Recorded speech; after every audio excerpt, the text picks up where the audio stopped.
It's Shack Together. Today we are so pleased to have Greg Burke with us. He's got an awful lot to share, and so I will shut up and let him speak for himself. Today is all about robots.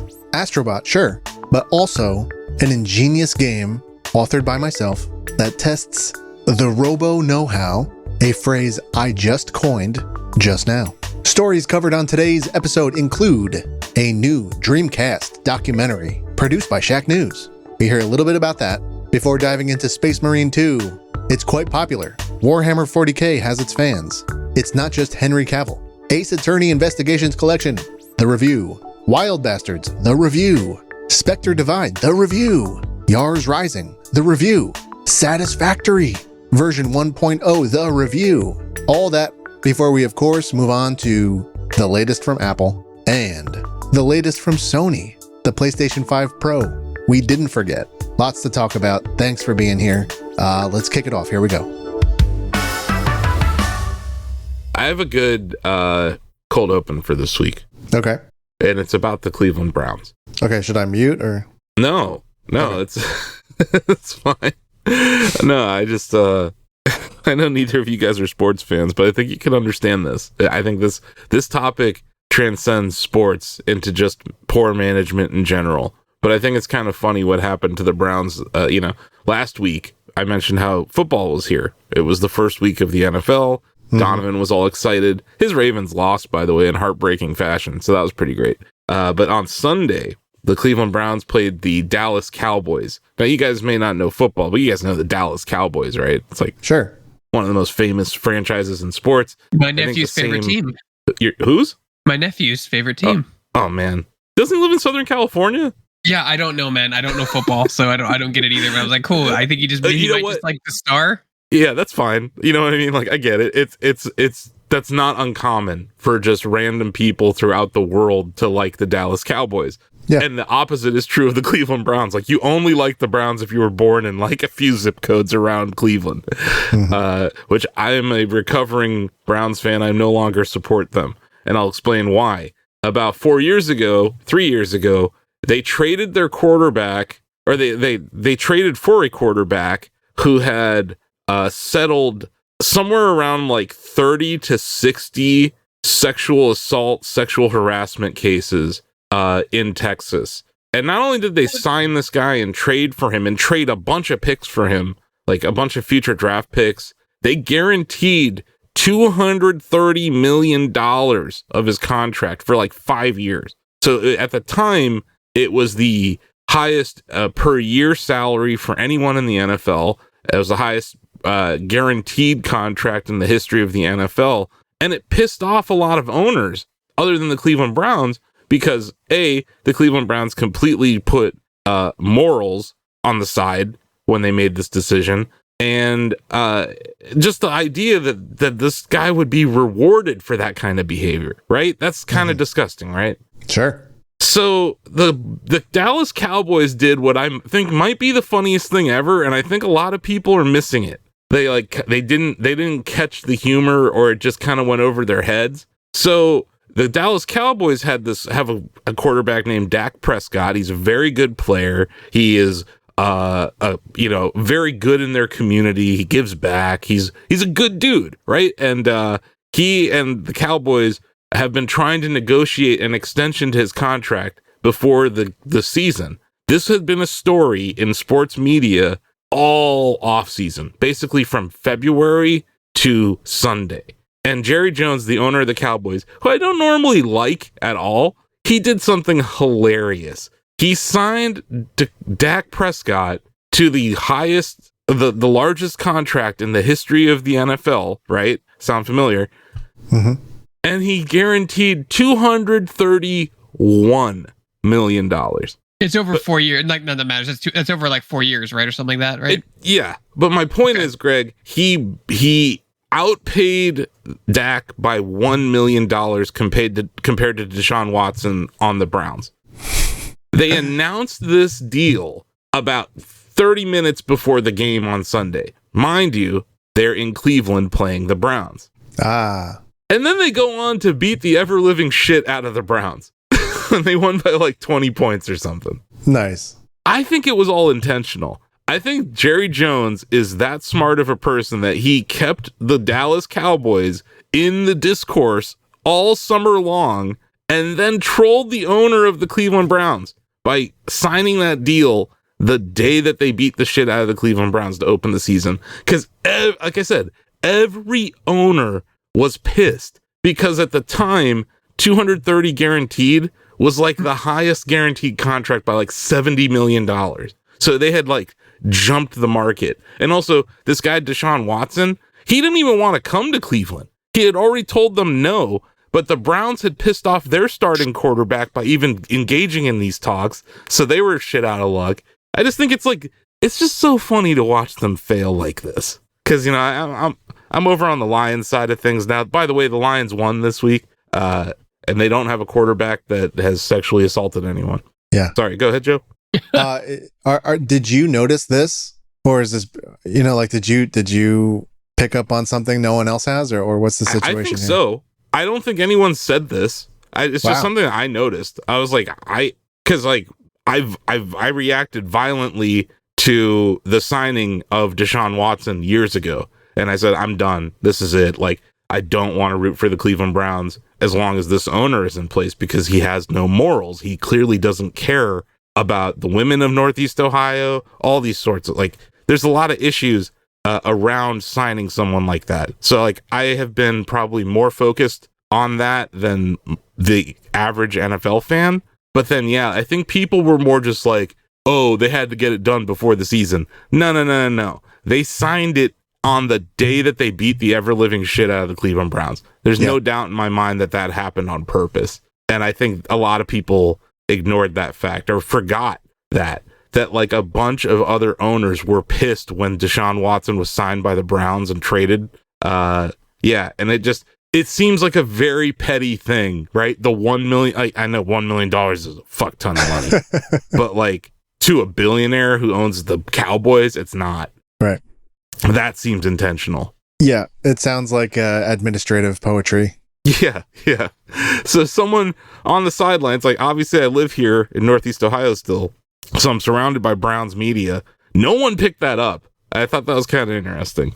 So anyway, kudos to Jerry Jones and the Cowboys for that troll of the Haslams, because it seems like people in Cleveland are at a breaking point now with this guy, because not only did he get signed to this massive contract, he sucks. He's not good at football anymore. Wow. Yeah. So can you think of a more Cleveland Browns thing to do than to give $230 million to this guy who sucks? And then this really good player, like I said, no rap sheet. He's actually a really good person and funny. You have to say no rap sheet. I'm just saying, like, we're talking about a dude with 60 sexual assault cases on the books. Like, that's crazy. They get athletes on camera beating up women and they still get contracts. Like, it's just, they don't care if they're going to, it's weird. Mean, that's not true. The guy who was on camera beating a woman, he was thrown out of the league forever. So I think they've taken a different stance to domestic violence compared to sexual assault, Greg. But that's like insane that I can even say that sentence. Yeah, that is weird. That's so, the line, I guess. It goes back to that point that like there is a lack of morality at the leadership in the Cleveland Browns. And I'm not saying that Jerry Jones, owner of the Cowboys, is some moral high ground or anything. I just think he also hates the owner of the Browns. And I thought that was hilarious and kind of petty. But yeah. Nice. So yeah, I just wanted to tip my cap to the Cowboys for that. What I think is, I don't know, that seems plausible, right, guys? Like, I think so. I mean, I think to your point, if you're in that strata of businessman, you know, money is meaningless for him. Mm-hmm. And so, like, how do you have fun? Yeah, you keep your team in the conversation all summer long, free publicity, right? And then, bam, knockout punch when you get to Cleveland. I was just like, that's solid. That's just like, that guy's a PR master and deserves some props for that. But anyway, well done. Fuck you, Jimmy Haslam, and fuck you, Deshaun Watson, and go Lions.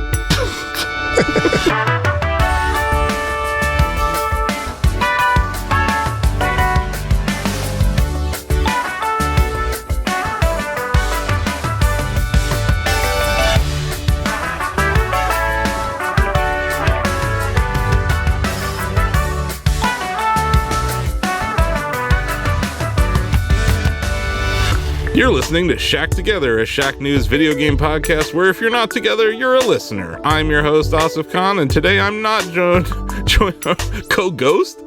Yeah, I thought I'd rebrand him.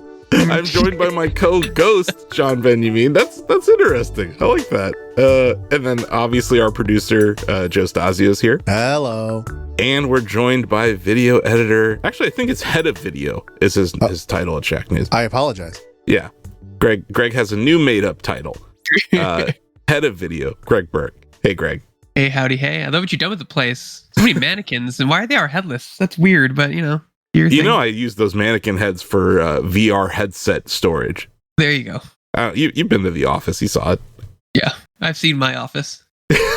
Greg's office is it's where the furnace is, and there's also we have a internet switch and an internet router there because our office is actually wired for Ethernet. So it's quite cool. You know, each different place has Ethernet. So Greg doesn't have a chair or a desk, but he does have high speed internet. It's gigabit too, Greg. That's true. I do love my high speed internet. Greg, when you get your next fake promotion, maybe you can negotiate a chair and a desk. What's really funny about this is that there's like plenty of office space in the office, but we're just like, here, Greg, you can have this. But maybe if he comes back to Canton, there's a kitchen. We can put you in the kitchen, maybe. The kitchenette, yeah. It's not even a full kitchen, but yeah. Anyway, we always ask people when they come on the show. I don't know if you remember, Greg. I think this is only your second time on Shack Together. Yeah. But we ask you, what have you been playing lately? Space Marine 2. Oh yeah, I'm jealous. I'm really enjoying. I'm an avid 40k guy anyway, so I think it's great. And my factions in the game, I play the Tyranids, which is even better. And they did a really good job. It feels really old school, in a good way. It feels old school in a good way. Mm-hmm.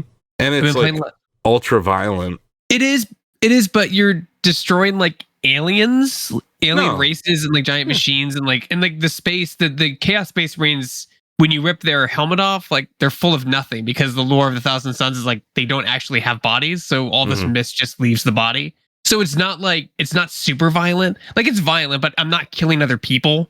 No, I don't mean it like that. I mean it kind of like Gears of War or Doom, where it's just when you kill a big bad, it's awesome. It looks cool. Well, what's funny about that, because you point to Gears, this game was a thing way before Gears 40k, and Gears, of everyone of the Gears team drew inspiration from that game. You could just tell by the design. So, and it's coming full circle because this is the game that would make a great Gears-like game, is Space Marines, right? That's what they pulled from, which is hilarious because it's become full circle now. Tabletop to inspirations to Gears of War, and now we have Space Marine 2. Oh, absolutely. No, I understand the trajectory of Warhammer 40k and how Space Marine, has been around for a while, but this is when they announced this, people went insane because Space Marine is beloved as a video game, and this one it really seems like they hit a home run here, Greg. No, they did. Sold 2 million copies, sold well, and it's ironic because it's interesting because 11 years ago THQ did the first one, and that company went under, and it was a short time after they released it that they went under, which is even worse because it was a great game. Mm-hmm. So I don't know what happened. I have to go back and look at what happened to THQ, but that was one of the big things that they made this awesome game and then they just went under. And I don't know if it's because it was a slow burn, people discovered it years later. They did an anniversary edition of the first game years ago. THQ was doing a lot of stuff, Greg. I don't think it was one game that killed them. I think it was their business model and some greed. Kind of they were the arcade sports publisher for a while. And I think they also made some bad acquisitions, if I remember correctly. They did some wrestling games too. They did some wrestling games. Yeah, they were publishing all those wrestling games. That's what I mean.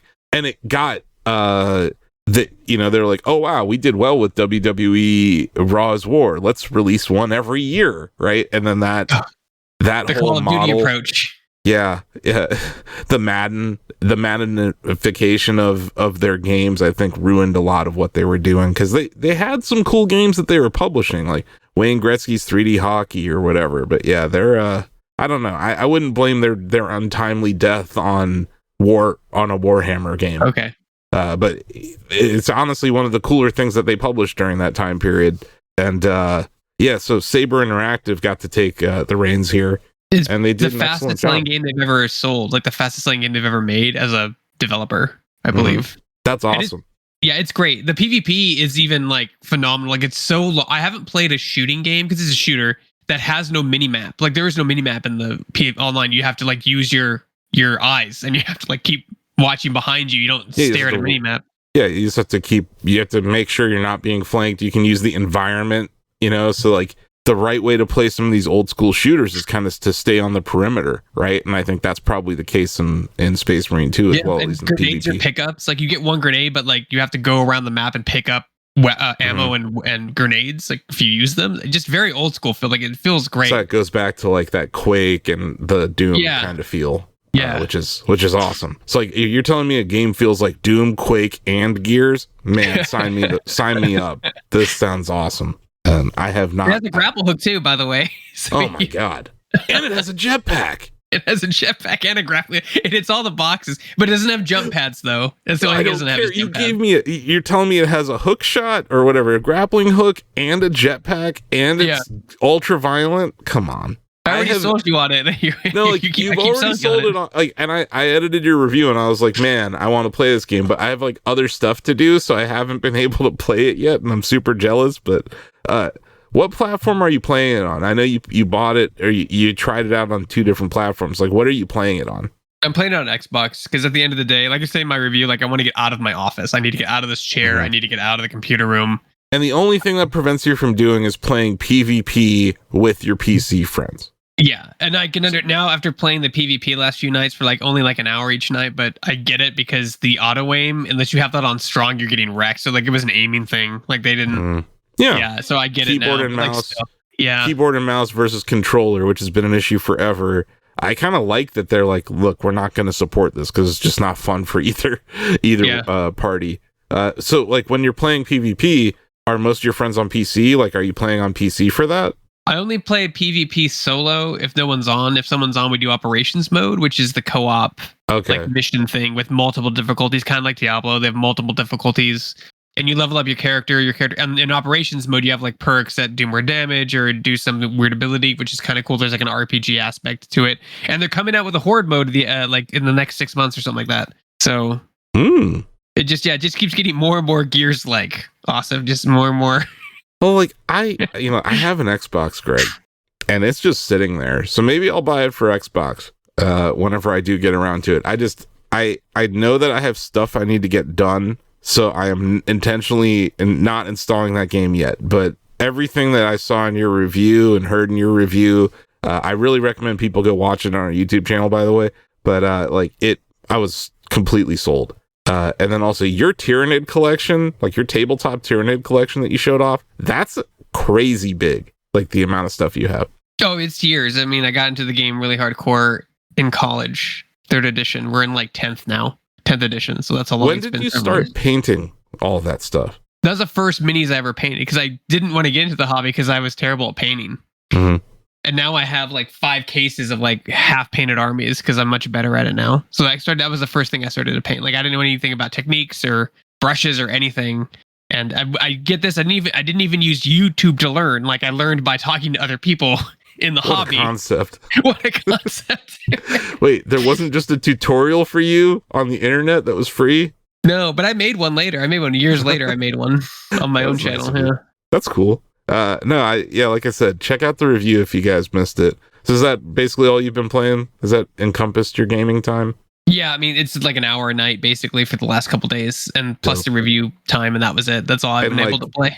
And your whole friend group is in? Yeah, my whole friend group is right up their alley, which is the first game we've played in a long time together because we've always been kind of segmenting around different things. One of my friends is playing Harry Potter Quidditch. Before that, it was Helldivers, and I like Helldivers, but it's just there's a little Helldiver. What does this mean for your Ghostbusters Spirit Unleashed playtime? Has it plummeted? We have a match this Saturday at like 6:30, like for the league play, but like that's really all. I only play the league play. That's really it. The game doesn't have any new content, and everything's kind of stale right now. Like you need to change things and add things, like at minimum change how things work just to shake it up so people come in and try new things, because all the meta has been discovered, all the best ghosts have been discovered, all the tactics have been nailed down, everything's flat. Do you think we'll get like one more like Halloween event or update before they're like done with the game?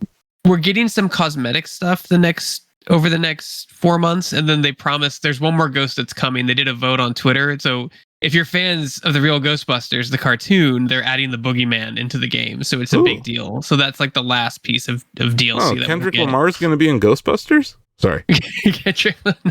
Kendrick Lamar is literally the boogeyman, dude. He just dropped another track yesterday. Sorry, but like it's he is haunting Drake these days. Cool. Well, you know what, Greg? When that happens, I'll play Ghostbusters with you. That game's fun. I really enjoy it. But I know that you're like, we're friends on Steam or whatever, and like I see you playing, and I'm like, damn, Greg has fallen off of Ghostbusters, kind of, because of war. I mean, this is like new, fun, cool game.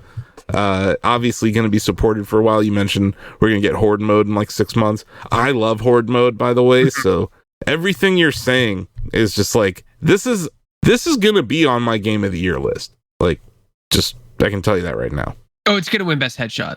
Easy. Ooh. Easy best headshot. Yeah. Nice. It says here that John's playing NBA 2K25. Yes. Okay. That's fine. Joe, what are you playing? Well, I tried to play NBA 2K25 as well, but then I immediately got bored, so that didn't happen. Like you got bored before you even played it? Well, it forces you to do like a finals, like the first boot up, there's a mandatory scenario, if you recall, from past years. Sure. And in just playing that, it sounds very spoiled because I know people like look forward to their new NBA 2K, and more power to you. But in just playing that, and I didn't pay for it, to be clear too. Like I wouldn't spend $70 on this and then play it for 10 minutes. But in just that final scenario that sort of just intro and puts the title card on the screen, I wrapped that up and I was like, I don't need this again. There's nothing. I know that it's not literally a carbon copy, but enough so that I'm not interested at all. So it goes back to what I was talking about with why THQ died. It's like the serialization of some of these games. It just isn't. It does not justify a $70 price tag every year. Yeah. These are games that should be services with like roster updates that have monetization behind them. Yep. They don't want to do that because they're going to decrease their revenue. But at some point, someone's going to do that, and it's going to be good. I think Maximum Football, they're talking about doing that, but it's a football game without any licenses. So like that's the issue, right? And like people want to play as LeBron James or Steph Curry or whatever. Interesting. I'm not surprised. It's inevitable, but I mean, if it works for League of Legends or any other live service game, those are the behemoth. Fortnite's a behemoth that publishers chase. Yeah. So it's really that method of publishing should not be an eye roll to 2K. Maybe there's something there. They just see the amount of money coming in, right? So it's like, but they also at the same time at the same company they have GTA Online, which is like this ridiculous live service cash cow. So there is somewhere in between here, and I think it's going to be competition. But like to your point, I love sports games. I bought NCAA this year. I played Madden for a day with Donovan, and then immediately deleted that game. But like this game wasn't even a consideration for me. Yeah. Yep. Like I didn't even think about it. I was like, oh yeah, 2K is coming out. It's kind of gotten to the point where FIFA is for me, where I'm like, it's not different enough every year. Like there will be years where I'm like, wow, that's actually a breakthrough in graphics, or that's, maybe the Cavs don't stink. So maybe I'll buy it one of those years. I think like I have like 16 and 13, and I might have like a free version of 2K20 or something. But I might have been 21. The first year that it was on PlayStation 5, I have that one. Right. Because that was like a generational change graphically. But but outside of those like huge upgrades that they do, they kind of play it really safe for about 4 years. And I think we're right there right now. And yeah, I don't blame you for bouncing off of it. I don't understand why I'm not even a sports gamer myself, but like for the decades I've heard bring back NBA Street. Why don't they just bring back that game? Because that game, everyone loves that game. Like, why because not EA did that thing that they do, man. They serialized it, and by the third one, it kind of sucked compared to Volume 2, which was great. Also, like, we're talking about two different things here. One's a simulator, one's attempting to be a simulation, and the other's more arcadey. I think there's room for arcadey sports games, but I don't think they need to be serialized annually. I think you could, like, look at Mutant Football League, right? Like, they released one, and then 5 years later, they're releasing another one. I think that's probably a better cadence for these games. And the problem is EA owns the rights to NBA Street. Look what they did to SSX, right? Like, SSX was great, but then there were too many of them. Look what they did to, different company, but look what happened to the Tony Hawk franchise. So yeah, I think that's the problem, is money, honestly. I'd be really curious to know how much of this is like EA's fault and how much of this is like the NBA's fault. Like, you know what I mean? Because I feel like it's like there's all this stuff that happens behind the scenes we don't hear about like you have to make a game every year or you lose a license or something like that. You know what I mean? Like they don't, I think it's you bring up a good point to blame the billionaires that own the NBA teams too, because there's a lot of greed in the NBA as well. So yeah, Joe, what else? It says you've been playing Mario Kart? Yeah, my kids have gotten into Mario Kart. I think I mentioned a few episodes ago. All the handicaps are on, of course. My oldest is still 4. Yeah. But it's really, it's good. It is good, and it's very I think emotional would be overstating it, but it is fascinating to watch your offspring pick up your favorite hobby and see their eyes light up. So, and because like we're all kind of chasing that. Yeah. And so like to see it kind of blossoming in them. Not that I'm like trying to get them hooked on something, but like they genuinely are interested, and it's very sweet. So I have to ask you this because I had my friend's kids were over here about a month ago when they were visiting from Japan, and they played Mario Kart, they played Monkey Ball, they played all these games, even a Suika game. They hate losing. Mm-hmm. How are your kids handling losing in Mario Kart? Great. It's a great question. And until they play head to head, I don't have an official answer for you. Like, okay. If the two kids are competing against each other, I could see my answer being different. But right now, they're passing the controller around, and here's what happens. It's very amusing. My youngest, my son he's 3. He is obviously less coordinated than his 1.5-year older sister. Sure. To the extent that he does not really do anything. So he's holding the controller. Yeah, he's kind of just holding the controller, and Metal Mario is winning. And if you put on, 50cc mode, with all the handicaps on, you kind of just win. Yeah. Now, on the other hand, my daughter gets her turn, and it's Daisy with the pink convertible, which, I don't know, maybe that's actually a worse car too. But whatever combination she picks, plus touching the controller too much, steering trying to almost fall off, her amount of interaction causes pretty much constant 12th place placing. Oh no. And I'm pleased to report they understand math well enough to know that they're losing or winning, but there's no emotion attached yet, so that's good. That's hugely important because I just saw it in my friend's youngest daughter was 5. She hates losing. Yeah. I was like, oh my God, don't. I didn't even when they were here, I didn't even mention that Suika game had a versus mode because I was like, I don't want your 11-year-old sister to beat the crap out of you in a puzzle game. But yeah, it was also funny because they were passing the controller in Monkey Ball, and it was like, I'm like, you can't just keep pushing forward and falling off the level. You gotta do something different. So it sounds like your daughter's kind of running into a little bit of that. Yeah, but thankfully keeping her cool so far. That's good. I'll report back. I also got them onto Astrobot, which I know you'll talk more about. Sure. But the 3 of us were playing, and I was playing, and they were attempting to play. The game is too hard for them, for sure. Yeah. Despite the aesthetic, which is really inviting. It is so good looking. What a good looking game. Yeah. Even my wife, who otherwise wouldn't care less about any of this, found herself ogling at the screen. But yeah, I think, I know that I talk about this topic a good deal, but this idea of, Astrobot appeals so much to like a child sensibility. The colors, the idea that everything is interactive. My kids immediately coined the phrase squishy when they saw like the gel flubber enemies, Sure. Very like, the marketing of it all is A+, S tier. But it's paired with complexities and actually playing the level that feel at odds with, the picture that's painted.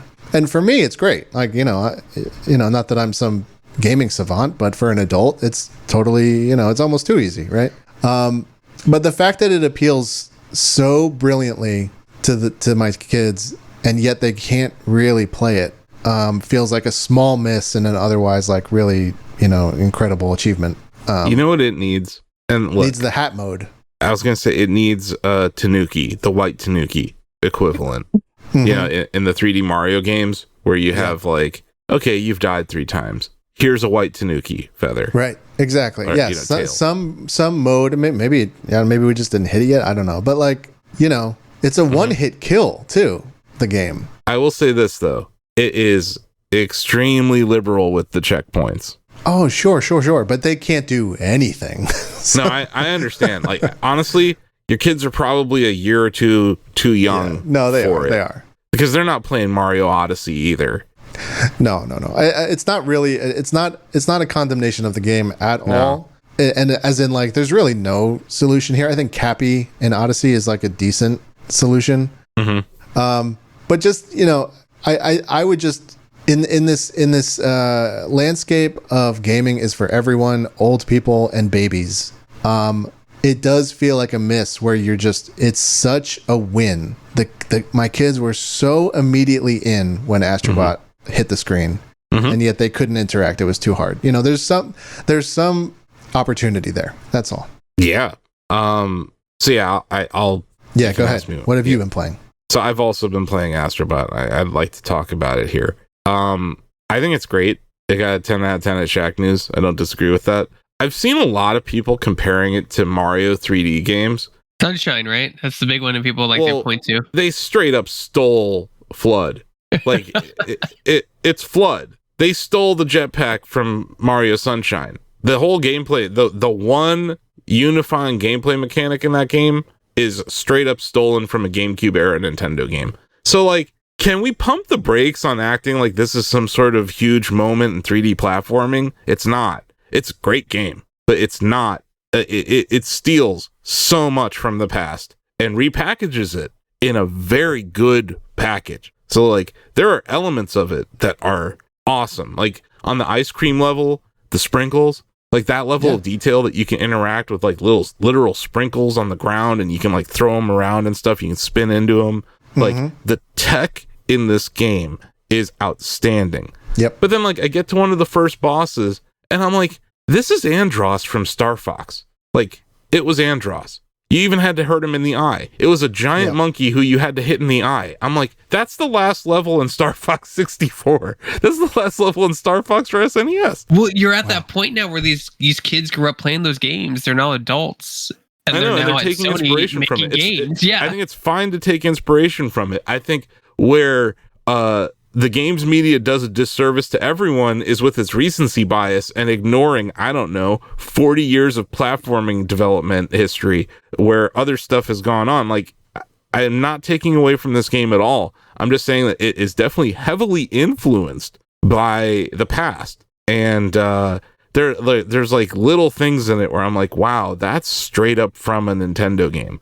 And that I think people are missing because they might not have played those games. Because this is a system that has not really had a 3D platformer that was outstanding.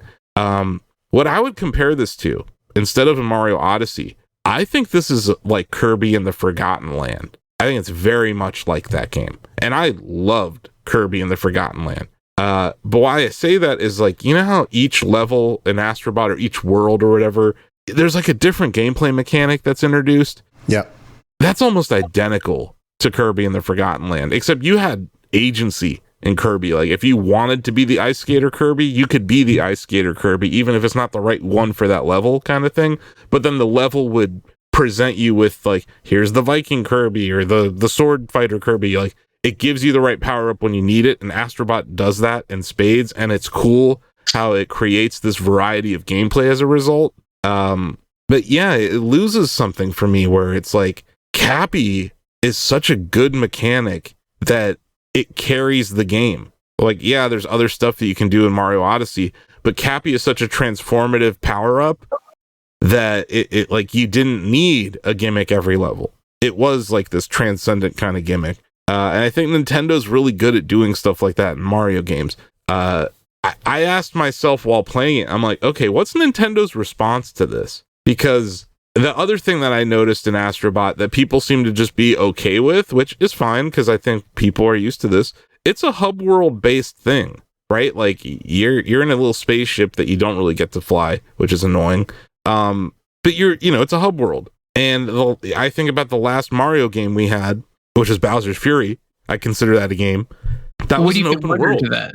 Do you fit Wonder to that? Because Wonder came out post Bowser's Fury. Is it because 3D platforming and 2D platforming? I'm talking about Mario 3D platformer. Oh, yeah.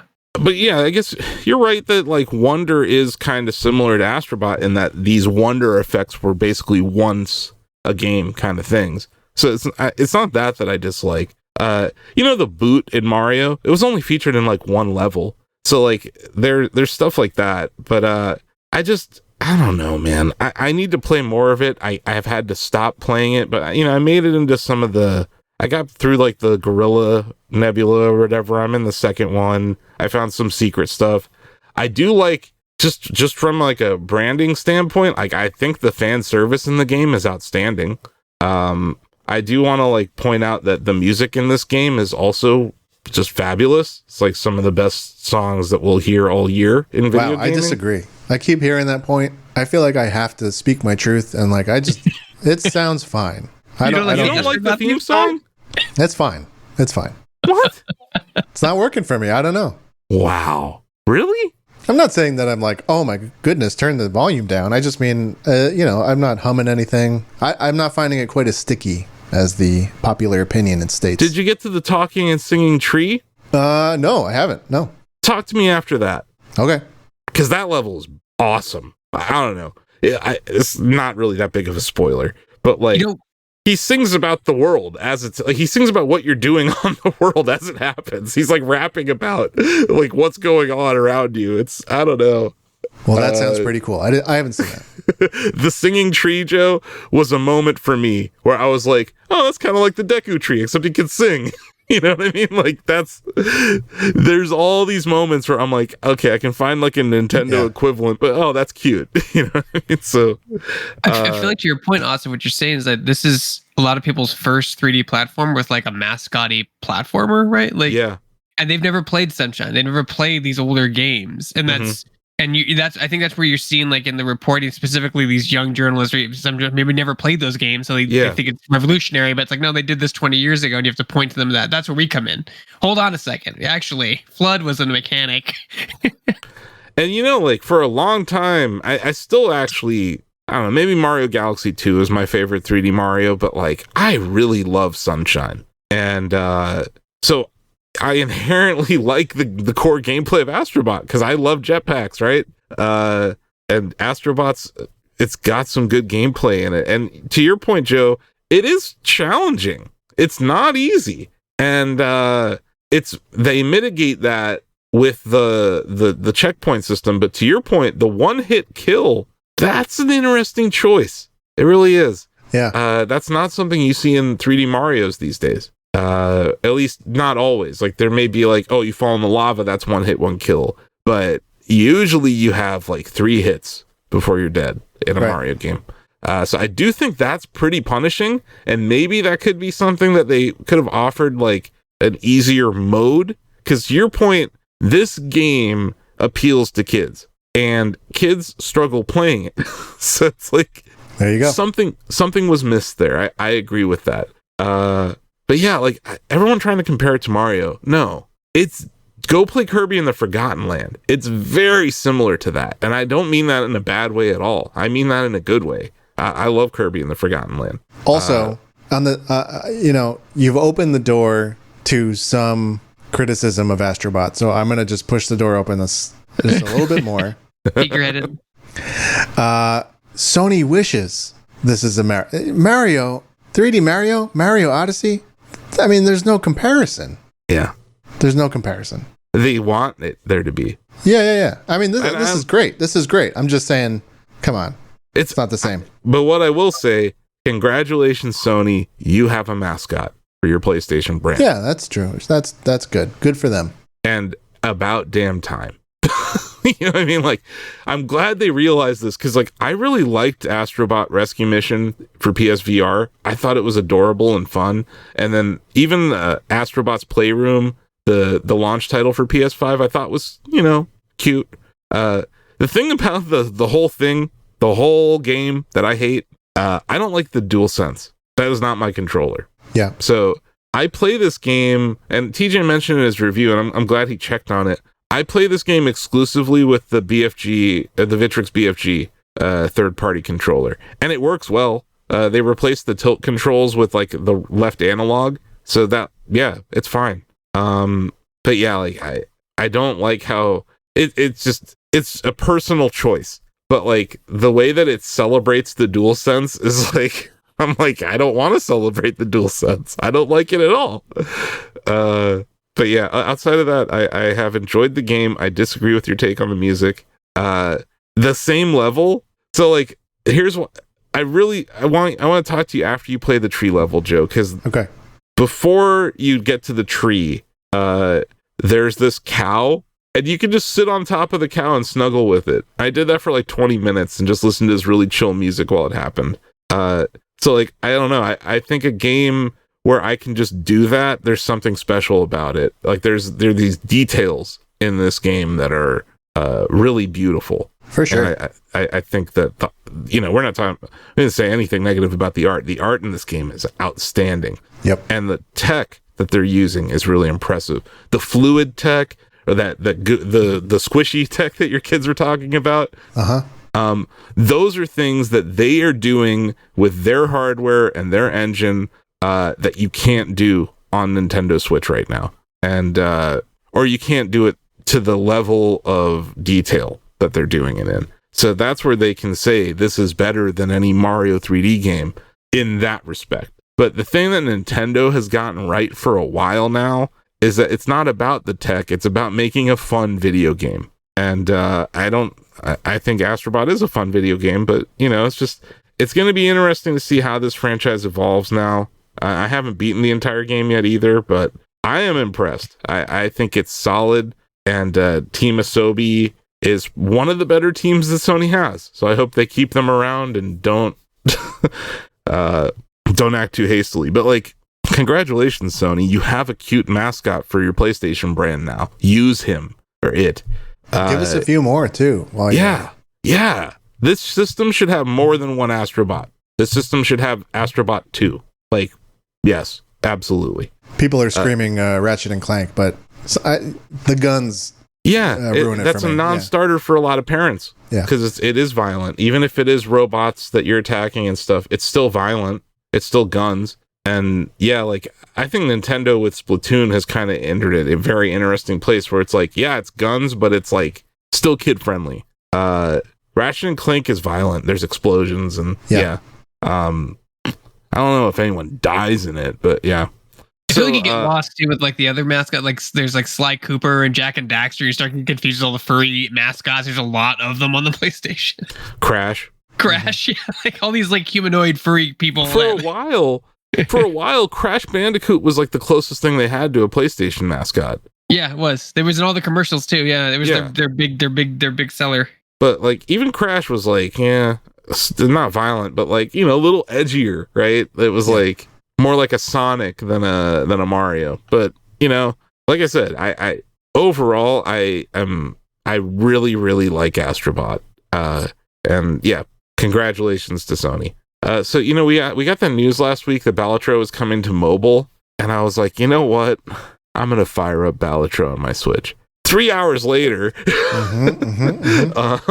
that game's still really good. I'm still unlocking new Joker cards and stuff. Man. Yep. Oh, man, that game's good. Like, I had to, like, go... Because before I played Astrobot, I think as recently as last week on the show, Joe, I said, Balatro's my game of the year. Yeah. So I've played Astrobot, and guess what? Balatro's my game of the year. Sure. Still. I love the gameplay loop. I love the just everything about it is great. It's a great game. And yeah. And then this may surprise some people, but I played some F-Zero 99 this week. All right. No. All right. Come on now. I know. Very surprised. I've shocked you guys. I did place in the top 5,000 of players in the last week, Joe. So I am kind of moving back up those ranks. Okay. I'm trying to play more. Last night I was playing, and I did a classic mini pre. I placed, and it's only a 20-person race, so I placed 11th, 8th, and 3rd, and then ended up being 8th overall, the way the points worked out. I did have my best time ever on Mute City 3 in classic mode. It was like 1:55 and some change. So I'm still getting better out there. I'm ranked S4 right now, which is the second highest I've been ranked. I'm kind of dancing between S4 and S5, depending on how I'm doing on any given day. I even played some in handheld just because I was in a situation where I needed to play it in handheld. I don't like that. I'm not going to do that very often. Yeah. Because I just don't like the D buttons. If there's one thing I could ask Nintendo for with the Switch Pro or Switch 2, please give us a D-pad. Gotta get I have that Hori Zelda one with the actual D-pad. It's so good. I know. But, like, give us a first-party one with a D-pad. Like, I get it, Nintendo. You invented the D-pad, and then the patent came up, so you had to invent something else. But the D buttons are not it. Like, just give us the D-pad back. And not the one on the Switch Pro controller either. Like, I want the D-pad from, like, I don't know, the Wii U gamepad. It's better. Mm-hmm. You know what I mean? Like, give us a better D-pad. Yeah, I play F-Zero 99 exclusively on, and when it's docked, I play it with my 8-bit DOE SN. I think it's called the SN30 Pro. But yeah, I still love F-Zero 99. Still my favorite game ever. Its anniversary is Saturday. 1 year anniversary is Saturday. So wow. I'll be streaming on Twitch a 1 year F-Zero 99 anniversary celebration stream. Nice. So yeah, I don't know what time on Saturday, but sometime on Saturday I will go live to celebrate my favorite video game ever. So yeah, that's what I've been playing. You know what? Video games are pretty awesome, you guys. That's all. That's the only other thing I'll say. Because I just wish I had time to play them. More of them. Yeah. Every time I do play them, I'm like, wow, I really enjoyed these video games that I'm playing. And yeah, those three. I think those are three pretty unique, different games, right? Like Astrobot, Balatro, and F-Zero 99. Oh, I should mention, I've actually been playing a mobile game again. I think it's a voodoo game called Crowd City. It's on my phone. Basically, it's like one of those mob games where you're like running around and you just try to get more people to join your group. So it's like the bigger your group is, you can absorb other people's groups. Okay. So yeah, Crowd City. Been playing that again. They have a leaderboard, like an online leaderboard. I'm ranked like number 1 in the world right now playing. Really? It. Yeah. So I'm playing it a little too much. But what happened is that, football came back, and like football's kind of boring at times. So I usually play games on my phone while that happens. So yeah, I went to Crowd City. I didn't play Retro Bowl yet. I'm annoyed because NFL Retro Bowl 25 got announced, but it's an Apple Arcade exclusive. So I don't have Apple Arcade. Yeah, that's a bit. I don't like that either. Like when they do that stuff, it's not like it's a launcher on my PC that I can just install. Like that's not a big deal to me. But yeah, Apple Arcade is rough. But like it's just annoying because like I would buy the game on iOS if they let me. You know what I mean? But like I'm not going to be mad at New Star Games for taking that deal, because like it's an indie studio with a mobile game, and Apple came to them with a check. So like, good for you guys. What I've seen historically is that when a game is exclusive to Apple Arcade, it's basically set a clock for a year, because guess what? We're going to get it on Switch and all these other platforms a year from now. Yep. So man, do I hope that happens with this game, because this is an NFL licensed game that looks like Tecmo Bowl, but it's for mobile devices and Apple products. But I love, I've talked about it. I'm in like season 42 of my Retro Bowl franchise. Like, I love that game. And now basically it's that game with NFL licenses. So all those teams, all those player names. I'm sure you can play as Deshaun Watson. Oof. Yeah, that game's out, and I just find it annoying that I can't play it because I don't have Apple Arcade. So yeah, that's what I've been playing. Like I said, video games are really sweet, you guys. Yeah, that's all I'm gonna throw it out there. That's my cryptic message for what I've been playing. Video games are sweet. Maybe in a few weeks I'll talk about that in more depth. Well, I think you forgot one. I did. Because you're about to play another game. Oh snap! Wow. And so is Greg. Let's go. Let's go. Take a break, and we'll be right back.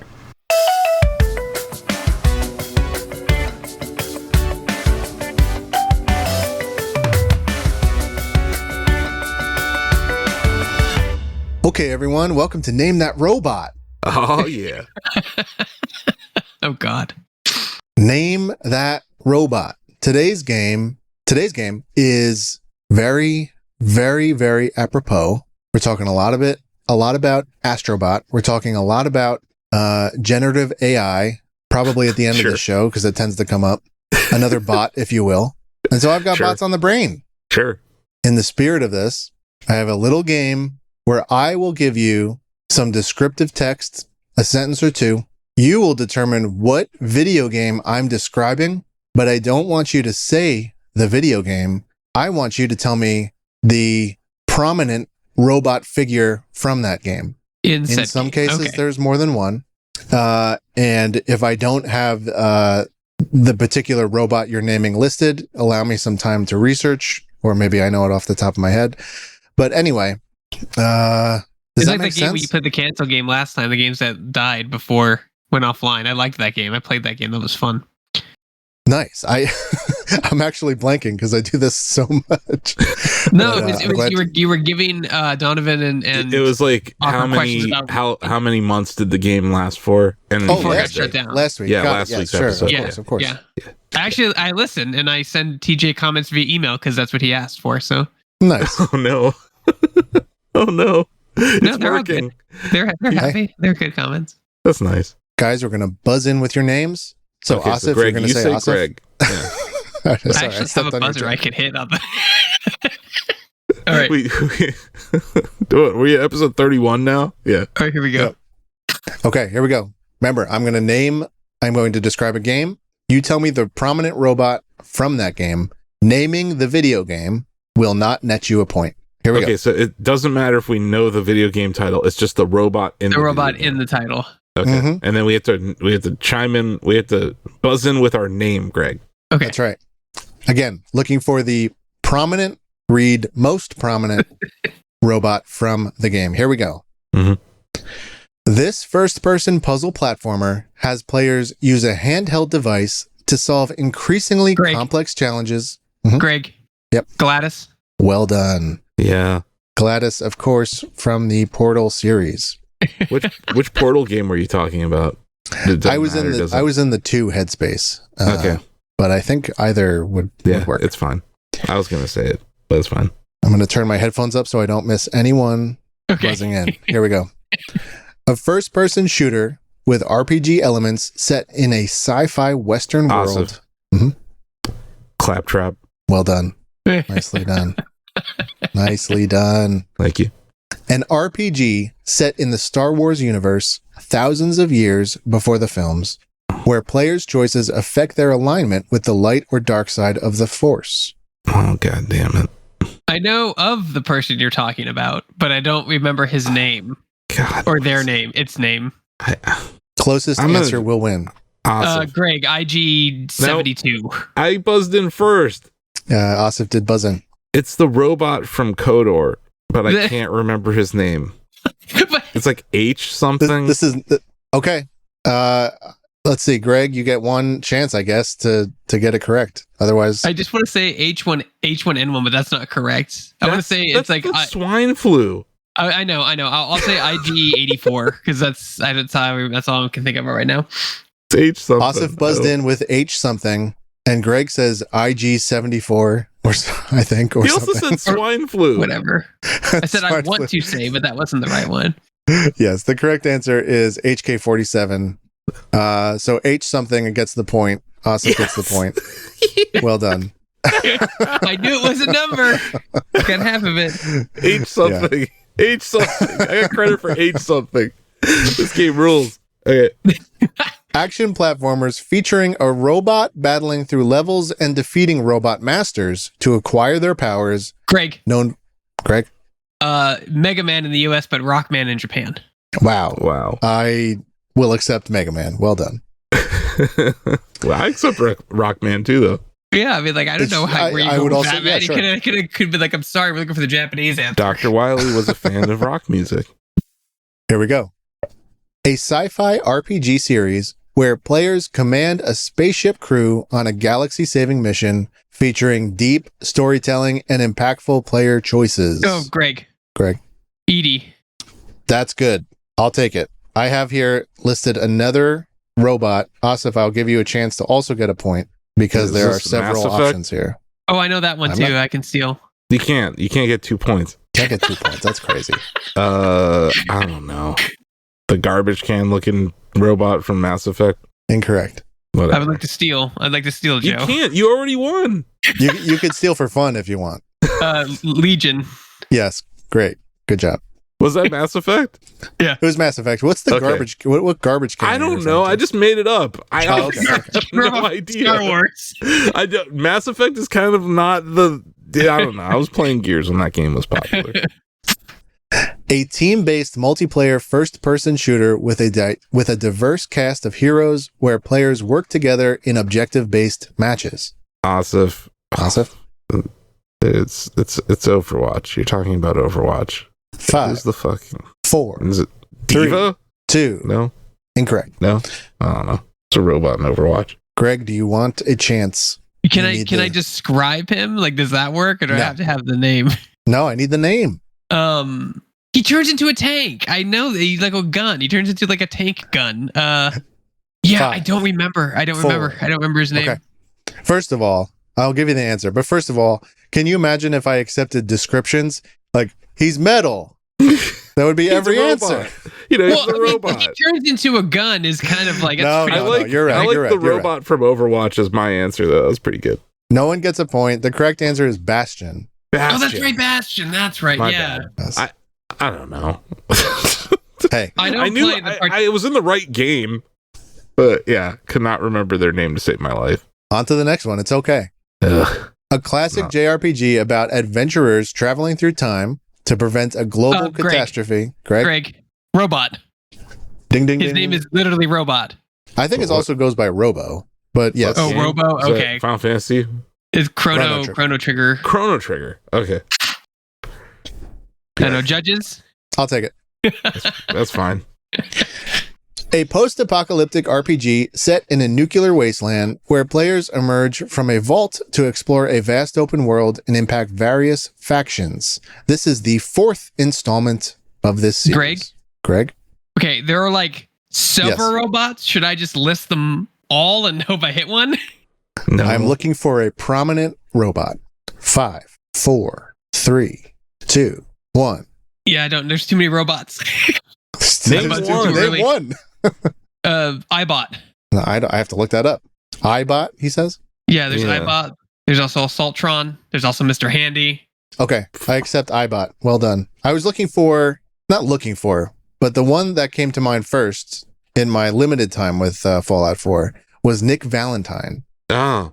The robot detective that you spend a good deal of time with. Yeah. That's true. Yeah, he's a robot, yeah. That's solid. I knew it was Fallout 4. Yeah, I mean, hey, that's something. It was a Fallout series. That series is spans so many games. Here we go. Now, when he said a few things, I was like, that's definitely Fallout 4 he's talking about, but I couldn't remember it. Yeah. I think we're finding a gap in my gaming knowledge here. Robots? Just robot names. Oh. I could describe them. I could draw them for you, but man, I can't name them. Like, he's brownish. We could do like a Pictionary Shack Together round sometime. Yeah. We were talking about the Battle Royale episode. Like, maybe that's one of those things he put in there. Yeah. It'll be on video. All right, here we go. Action platformer games featuring a duo on intergalactic adventures. Greg. Asif. Greg. Clank. Yeah. That's right. Okay. Well done. First-person action RPGs set in a cyberpunk future where players navigate a space station while battling a malevolent AI. Ooh. Oh, Asif. Asif? Is this System Shock? I cannot comment. It's System Shock. Oh, man. What is that? 5, 4, 3, 2, 1. Your answer. I don't know her name. I could draw it for you. I don't know her name. Greg, would you like an opportunity? No, I've never played System Shock, so I have no clue. That game's great. The correct answer is Shodan. Shodan. I knew it. I knew it. I It's played on the the tip of my game. tongue. I swear to God, I knew that. I could have drawn you a picture. I'm going to kill it in the Pictionary version of this game. Oh, man. That much. My money's on Asif. A first-person shooter set in a dystopian future where aliens have conquered Earth using physics-based puzzles and combat. Aliens have conquered Earth. I'm sorry, what? A first-person shooter set in a dystopian future where aliens have conquered Earth using physics-based puzzles and combat. I know what game it is, but I have very limited knowledge of that series. Aliens have conquered Earth. Physics-based puzzles. I don't even know what game you're talking about. I'm amazed Austin doesn't know what this game is. Like, Is this I Destiny? know it. No. I don't know. Physics-based puzzle, first-person shooter on Earth, aliens. All the pieces are there for you to know. I know, it's wild that I mean, you should have gotten this immediately. That's wild. This is your Ghostbusters. I'm just Greg kidding. It coming might not in be. with the sass. What? This is my Ghostbusters? I don't know. Eh. Okay. I have nothing. The correct answer is Dog from Half-Life 2. Yeah, Oh. it's Half-Life. Yeah. I was going to say Oh. Robot Dog, but I didn't know that was his name. I knew he was God, in the... I'm off today. I don't know what to say. I'm not bringing my A game here. Too much vertical video, dude. You're doing too much vertical video. Seriously, that is brain rot. Vertical video is brain rot. Oh, Sorry. we love it. We love it. There we go. Everyone loves it. A JRPG combining dungeon crawling with social simulation, balancing high school life with battling supernatural threats at night. Oh. This is the third Asif. installment. Awesome. Asif. Oh. 5, 4. It's the 3, cat in Persona 2, 3, right? 1. The cat's a robot? No? Greg, your turn. No, I know the cat. I don't know his name, though.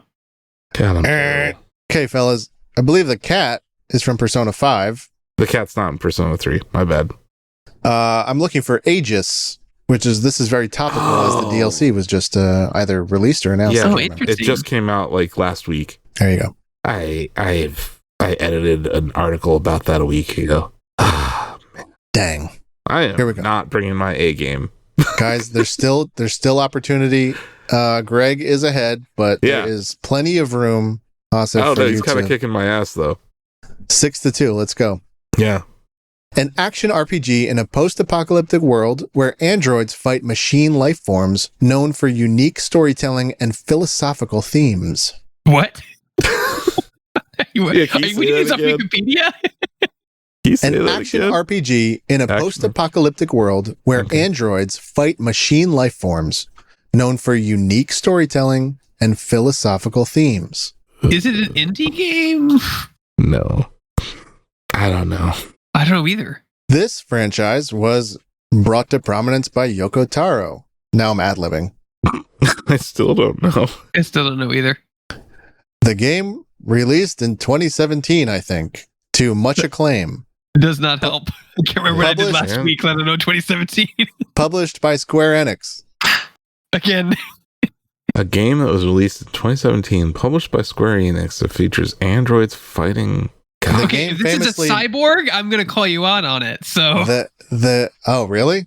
I mean, like a cyborg's not a robot. Cyborg is not an android. Technically, they're different. If I want to be that guy, the meme, actually, sure. Yeah, you already dropped that GIF in our Discord. I'm already gonna do it again. That's gonna come up later. Is it Raiden? Nope. You didn't buzz in. Greg Raiden. There you go. It is not Raiden. Okay. I'm just gonna guess a robot. Asif, Wally. Yeah, it's Wally. No. I'm looking for 2B of Near Automata fame. Oh no! I mean, that's good. That was a good one, Joe. That's a deep cut. That's just me not remembering anything. Yeah, I think the clue was just fine. No, that's a perfectly fine clue. I think we pointed this out last week with Donovan. Like, the pandemic has hurt our sense of time a lot. And 2017 feels like 80 years ago.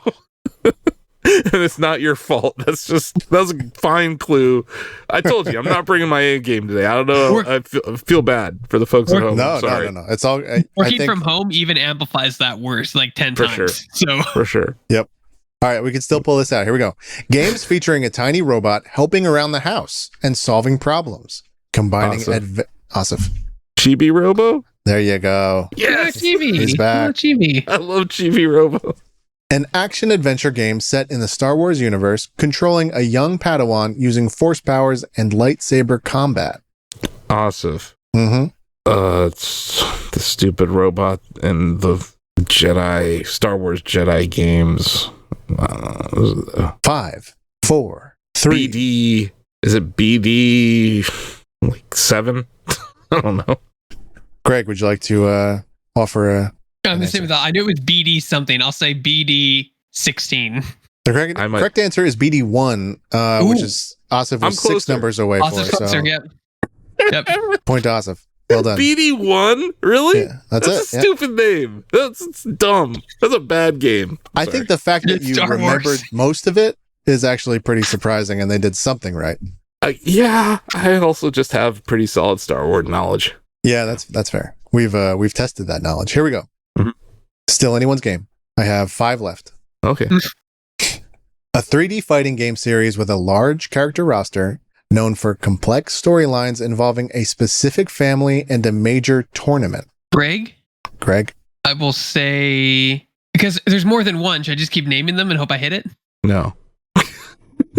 Give me one. Give me your best answer. Yoshimitsu. Googling. It's Tekken.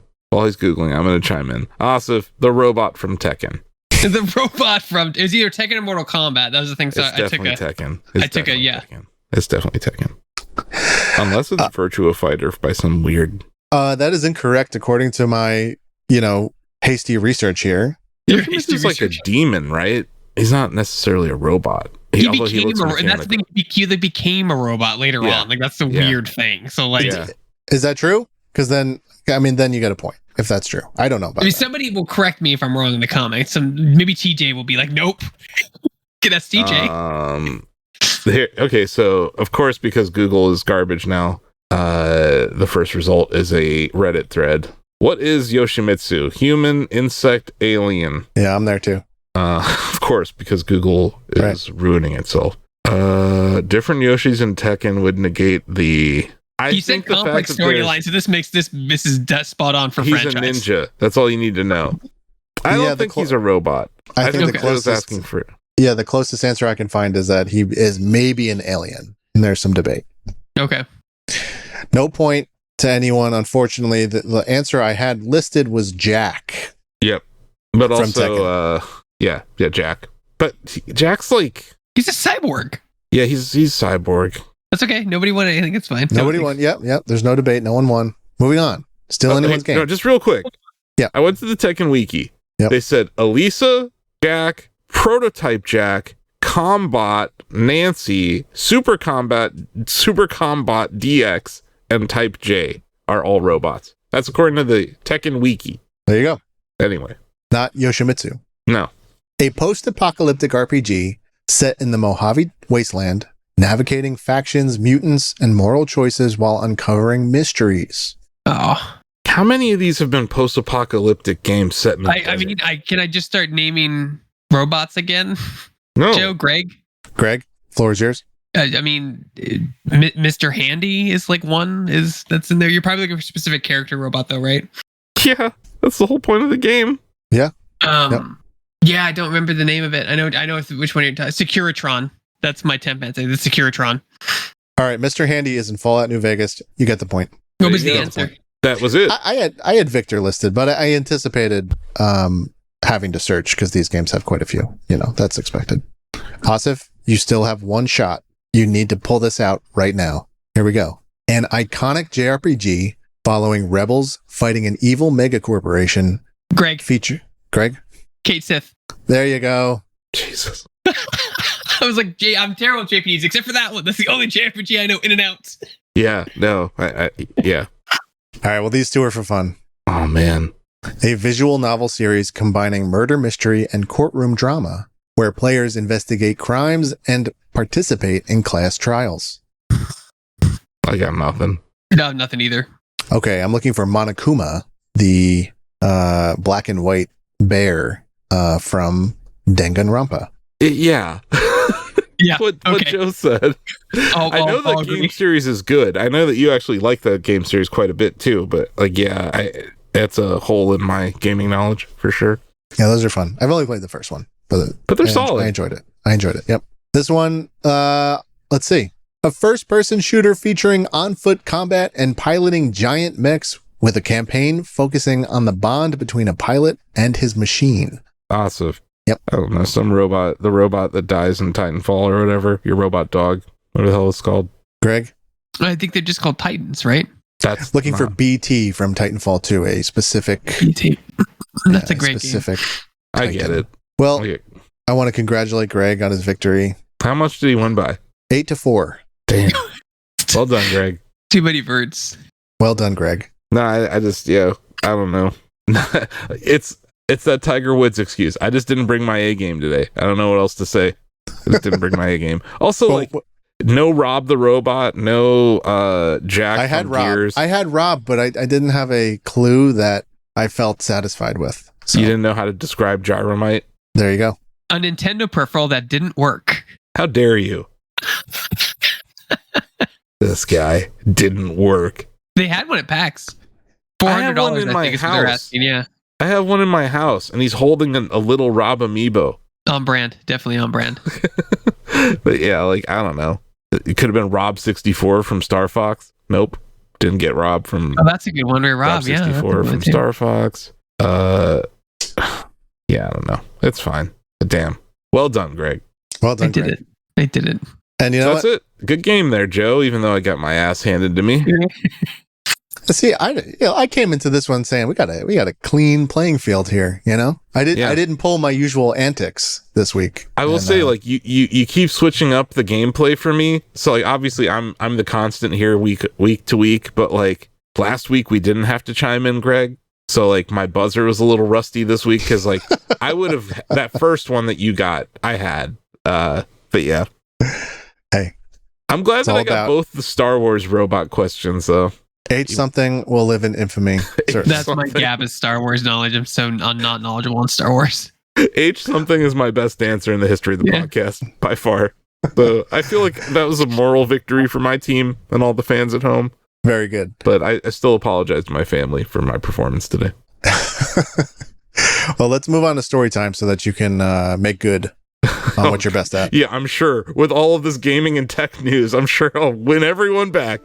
So we'll be right back. We'll be right back with story time. So stay tuned. Nice.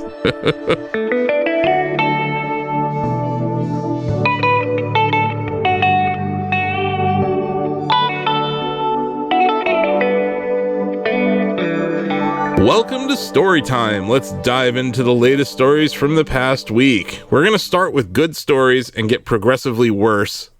So,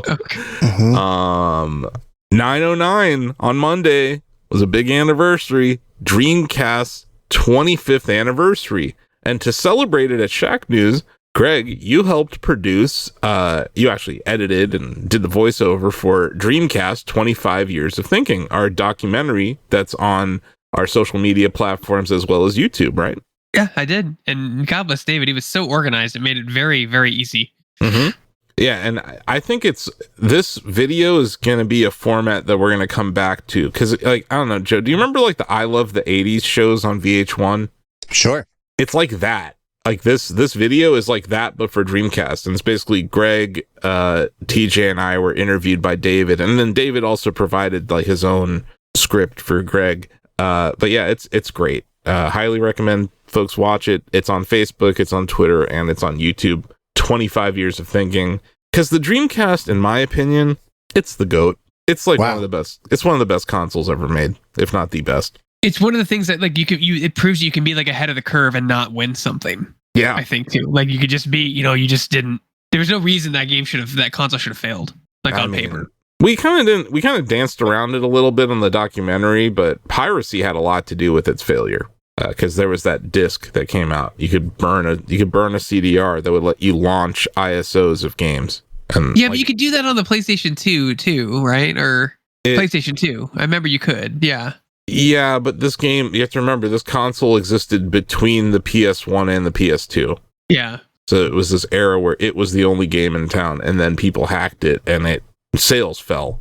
Hardware sales went up, software sales fell. But then we also talk about how really the transition to Saturn set up Dreamcast for failure. So I think we address a lot of the issues around Sega as a hardware maker. But yeah, it's looked from a more loving view than I think a lot of people will look at Dreamcast, but I maintain it's still the best. At the time, it was the best console to play Tony Hawk's Pro Skater 1 and 2 on. I thought the controller actually was pretty solid. It was an amazing fighting game console, Greg. Like, outstanding for like MVC2 or the arcade ports were spot on. Yeah, like they were Soul Calibur, and then talk about sports games. All those 2K games ran amazing on it. It came up again today because the Capcom collection came out, and people are saying that the port that they put on it is the Dreamcast port, not the PlayStation or PS3 port. Which is interesting, or that's the conversation, because I guess they're guessing or making an estimated guess. But awesome. But these are quickies. I just want to let everyone know. Dreamcast 25 Years of Thinking is out there. There's an article that you can go find for it. But yeah, it's a video. You can watch it on YouTube, and that's great. Yeah. Next up, Greg, you kind of mentioned this one in the What We're Playing segment, that Space Marine 2 has been played by 2 million players already. That's great. Yeah. Great. Yeah, great for Saber. That's their best. I want to say it's either their fastest selling or their best selling games as of right now. I think it's more accurate to say fastest to 2 million. Okay. Because best, like, over time, it will probably be the best, but I don't think it's gotten there yet. But yeah, congratulations to Saber, because they almost killed Quake. And if they killed Warhammer Space Marine 2, I don't know if I would be able to forgive them. Anyway, these are quickies. We're moving on. Byte Breakers is a 40-player Smash Battle Royale by Odyssey Interactive. Have you seen the trailer for this, Greg, or anything? Yeah, I read the article we posted on the site yesterday. I think it's a super interesting idea what that team is doing. Mm-hmm. And also the way that they're doing it, where they rolled out the idea and they said, hey, we're going to only upload this as a playtest. If you guys like it, we'll produce it more. I think that's an interesting way to do game development right now. It's like, here's a vertical slice, essentially. If you guys like it, we'll pursue it. If you don't, we won't. In an era where you can spend years and years in development and then release something that no one wants, I think this is actually quite a amusing strategy. And I've already requested a playtest. I think it's smart. I mean, why waste 4 years development cycle, right? Mm-hmm. Like that's and all that money and time. Yeah, you have a finite amount of time on Earth, so this is smart. And I'm rooting for them, because like a 40-person Smash like with solid rollback netcode would be fun as hell. So let's see what they have here. We have some news that broke today that I think, Joe, you might have just added to the rundown. Yep. Unity, literally a year to the date that they announced this thing. Unity is scrapping its controversial runtime fees a year after introducing them. So this was the thing that, it was going to increase the price of making it. You had a ton of people, a ton of game developers say they were going to switch to Godot or Unreal because of this, because it was a price that was like... I remember remember it was just bad. People were saying it was just really bad. It was not good for the consumer. Like for people using it, it was bad. Yeah. It wasn't just bad for the consumer, Greg. It was bad for developers. It was bad for indie games. It was bad for like everyone except for Unity because they wanted more money. And it's important to note that this has been a publicly traded stock for the last few years. So some of their decision making was more financially driven than logical. And their CEO had to step down because of this. John Riccatello, which we all know, he has a checkered past in this industry. But the new CEO posted a blog post today saying, "We want to deliver value at a fair price and in the right way so that you will continue to feel comfortable building your business over the long term with Unity as your partner." So this means they were losing business. Yep. So good on you, game devs, for holding their feet to the fire, and good on you. I can't believe it lasted that long. Yeah, money is a hell of a drug, Joe. Yep. So we're moving on from terrible Unity news to a little Revusa here, a tiny bit of Revusa, maybe not a mini Revusa. Ace Attorney Investigations Collection review by Ozzy Mejia.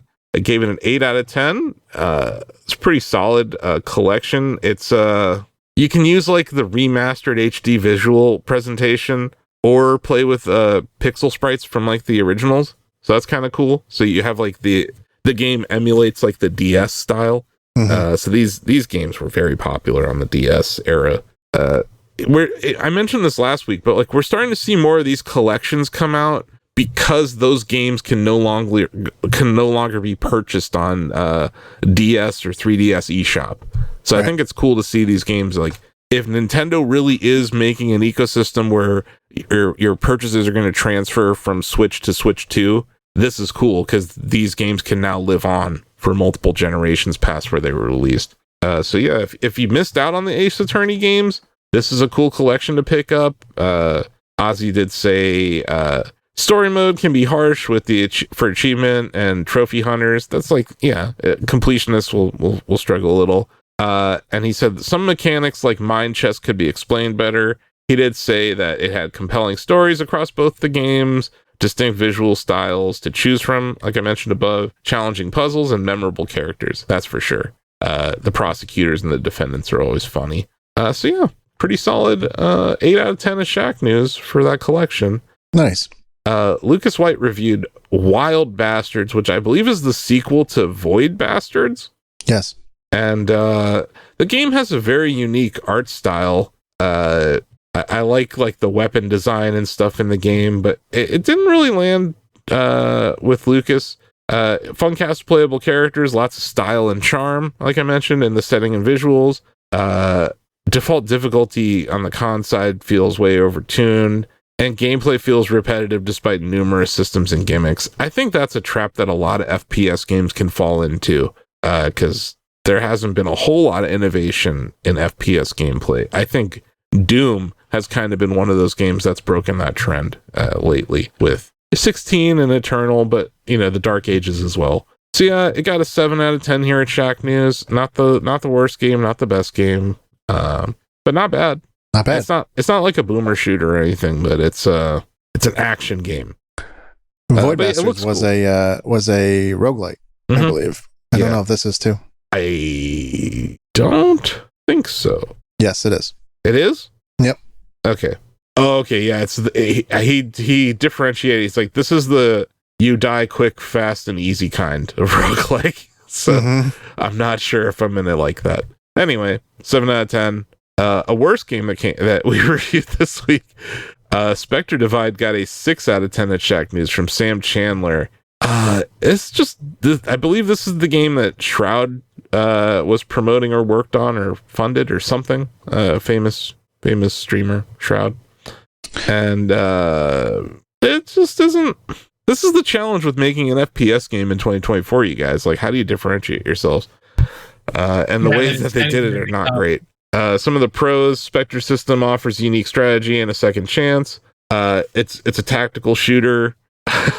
When one of your pros in your review is shooting feels okay, that's not a great sign. Different sponsors offer slightly different skills to use in the match, and it definitely has a unique art style. The negatives: Microtransactions everywhere. Unfinished features in a full release. Yikes. Outrageously expensive, boring weapon skins. Only 4 maps at launch, and all of them are quite large. No battle pass at launch. So they have microtransactions with no battle pass. Weapons are kind of boring. Abilities are also boring and uninteresting. And match pacing is rather slow. I thought Sam's subheading for this review was pretty solid. He called it two-body problem. Mm-hmm. Which fans of our show will know Sam's a huge fan of the 3-body problem. Before we move on from this game, do you want to know who invested in this development? Who? You're right that it's Shroud. There's a team here, but there's 2 more that stick out to me. Mm-hmm. Do you know that song, Baby, you just meet me in the middle? You know that song? Well, I know, yeah. Oh, God, that song gets stuck in your head so easily. Damn it, Joe. Hey, sorry. That's a good tune. So producer Zed is on the angel investment list here. Yikes. And so is Paul George. What? Yeah. Playoff P? Yeah. Everything he touches turns to gold. How could this not be? Okay. Is he on the Clippers still? Or is he leaving? I don't know. That's a great question. I don't know. Anyway, that's no one cares. Okay, well, despite that rock star panel of investors, I saw on Shroud's stream after like a few hours of streaming Spectre Divide, he did quit out and immediately launched Deadlock, and it was like he was annoyed with the game when he quit out. But you know, oh, I saw the clip. Yeah, I saw the clip with viral. It was taken out of context, but like he was already playing it for hours. But everyone's like, he rage quit out to play Deadlock. I'm like, I think he was just tired. Anyway, 6 out of 10. That's not very good, and I don't know. There's just too many first-person shooters. I love the genre. There's too many of them. Sure. There's a few genres where you're just like, yep, this is going to be forgotten about in like a week. I hate to say it. This won't, though. Yars Rising got reviewed. Lucas White really reviewing a lot of things over there. Yeah, he's busy. We're keeping that freelance boy busy. This is a way forward game, kind of reviving an Atari IP with all sorts of different gameplay mechanics. The art style is pretty cool. It's on all sorts of platforms. One of the pros in the review is way forward at its most way forwardy. I love way forward, so way forwardiness is a plus for me too. Yeah. The soundtrack is absurdly good. I have to agree. Just even from watching some gameplay, the soundtrack's outstanding. The Yars themed hacking mini games are awesome. The one negative was that the stealth mechanics are kind of undercooked. But this looks cool as hell. It's got a variety of gameplay. It's a cool side-scrolling game. And it's just like Atari is kind of finding their publishing footing. They acquired Night Dive, so now they have this really good remake studio. They're doing stuff with Limited Run. I think Atari's kind of executing very well lately, and this is an example of that. Wade's really turned the company around. Mm-hmm. And Yars Rising got a 9 out of 10, which is a very good score here at Shacknews. Satisfactory went 1.0 after 5 years in early access, and TJ has been playing it basically the whole time. TJ Denzer, our senior news editor, he reviewed it, gave it a 9 out of 10. This game is awesome. Yeah. It's just ridiculous. It's a very different game than when it launched in early access. It's definitely improved, but it's that Factorio feel, but in like a first person vibe. It's cool. I don't know how else to describe it, but like once you get like far in the game, it's just insane the level of automation that occurs. And I don't know. I need to dive into this game by the end of the year. Because it's gonna be on my game. I feel like when I'm retired, if that ever happens, when I'm in my late 80s, I guess, 90s, 90s, this is the kind of thing that I would love to be doing. And then my second comment is, I don't understand how anyone would have time to really dive into something like this. Looks like a job in a very cool way. Yeah, I feel that way about city builders, and to a lesser extent, like the Mario Maker games. Like, we work all day, and then you like go home and you're like, I'm gonna work some more work. But I'm gonna play fun. Job Simulator. Like, it is fun. It's not. I don't know. No, of course, no. It looks awesome. But yeah, here's some of the pros. Extremely freeform industrial building and programming, for sure. Beautiful biomes and machinery to discover. Solid tutorial. Online co-op play up for up to 4 people. That's awesome. That's how you make this a game that you can play through faster, Joe. True. Relaxing, zero stress game progression. That's my vibe right there. Every unlocked milestone feels great. So it is a rewarding game. Like, you feel like good when you're doing it. But yeah, the sheer freedom can be intimidating, and early industrial automation is slow and time consuming. That's that last part. That's why I have not been able to play it yet. Got a 9 out of 10 though. It's been good for a while in early access, and it's still good. So that was a pretty solid part of our quickies, right? Now the bad news. Oh no. I know. I'm gonna switch these up. OpenAI it's trying to get, apparently they're doing like a road show trying to raise money. Nvidia, Apple, Microsoft, a bunch of the venture capitalists in Silicon Valley are all being pitched. Apparently they're trying to raise about $6.5 billion in this recent funding round, and the idea is that the company will, which is funny because OpenAI was supposed to be a non-profit organization, right? This company now is going to be valued at nearly $150 billion. This is the same company that just last week said it's impossible to train today's leading AI models without using copyright materials. So maybe some of this $6.5 billion will go to us for stealing our shit? Yeah. That'd be nice. Anyway, so yeah, the worst news, speaking of companies that are pissing away billions on AI, maybe a potential investor in this next round of the OpenAI funding round, Xbox to lay off 650 more employees in the latest round of job cuts. Remember when Microsoft said that this was going to be a good thing for the company when they acquired Activision? Yeah. Well, they keep using this word redundancy now, because when they bought the $70 billion studio, there were game developers there apparently. So now they have to fire people because they have too many game developers. 650 people. And you know what they called it, Joe, in the press release? I'm scared to ask. They didn't call it Xbox. They called it Microsoft Gaming. No. Yeah. It's happening. You know who called it Microsoft Gaming? You. Yeah, but you know who else did? Phil Spencer in today's press release. Was it Freudian? No, but yeah.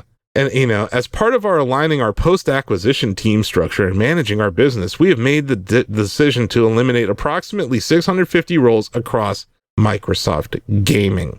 But don't worry, guys. This is so that they can have long-term success. That's bullshit. You could draw. Yeah, I guarantee it's all the money they dumped into AI. That's one of the causes too. Like they're just dumping money into that.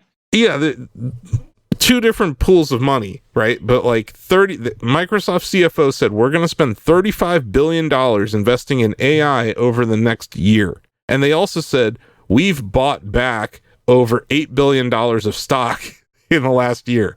I don't know, guys. Maybe somewhere in that $43 billion, they could have found enough to not fire these 650 people. Also, maybe Phil Spencer should take a pay cut because he fucking sucks at this. He fired 1,900 people earlier this year and now another 650 people. How has he not taken a pay cut? Why does he still have a job?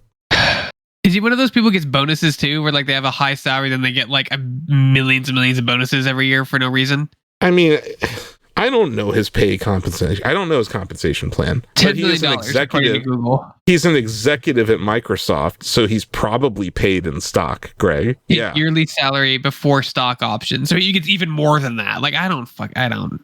Let's say he makes $40 million a year. Let's say he makes $20 million a year. Let's say he makes $10 million a year. You should take a pay cut. You suck at this. You can't keep talking about restructuring when the top 3 executives are probably making enough where you could have at least halved the amount of people who got laid off today. But heaven forbid the executives take a pay cut.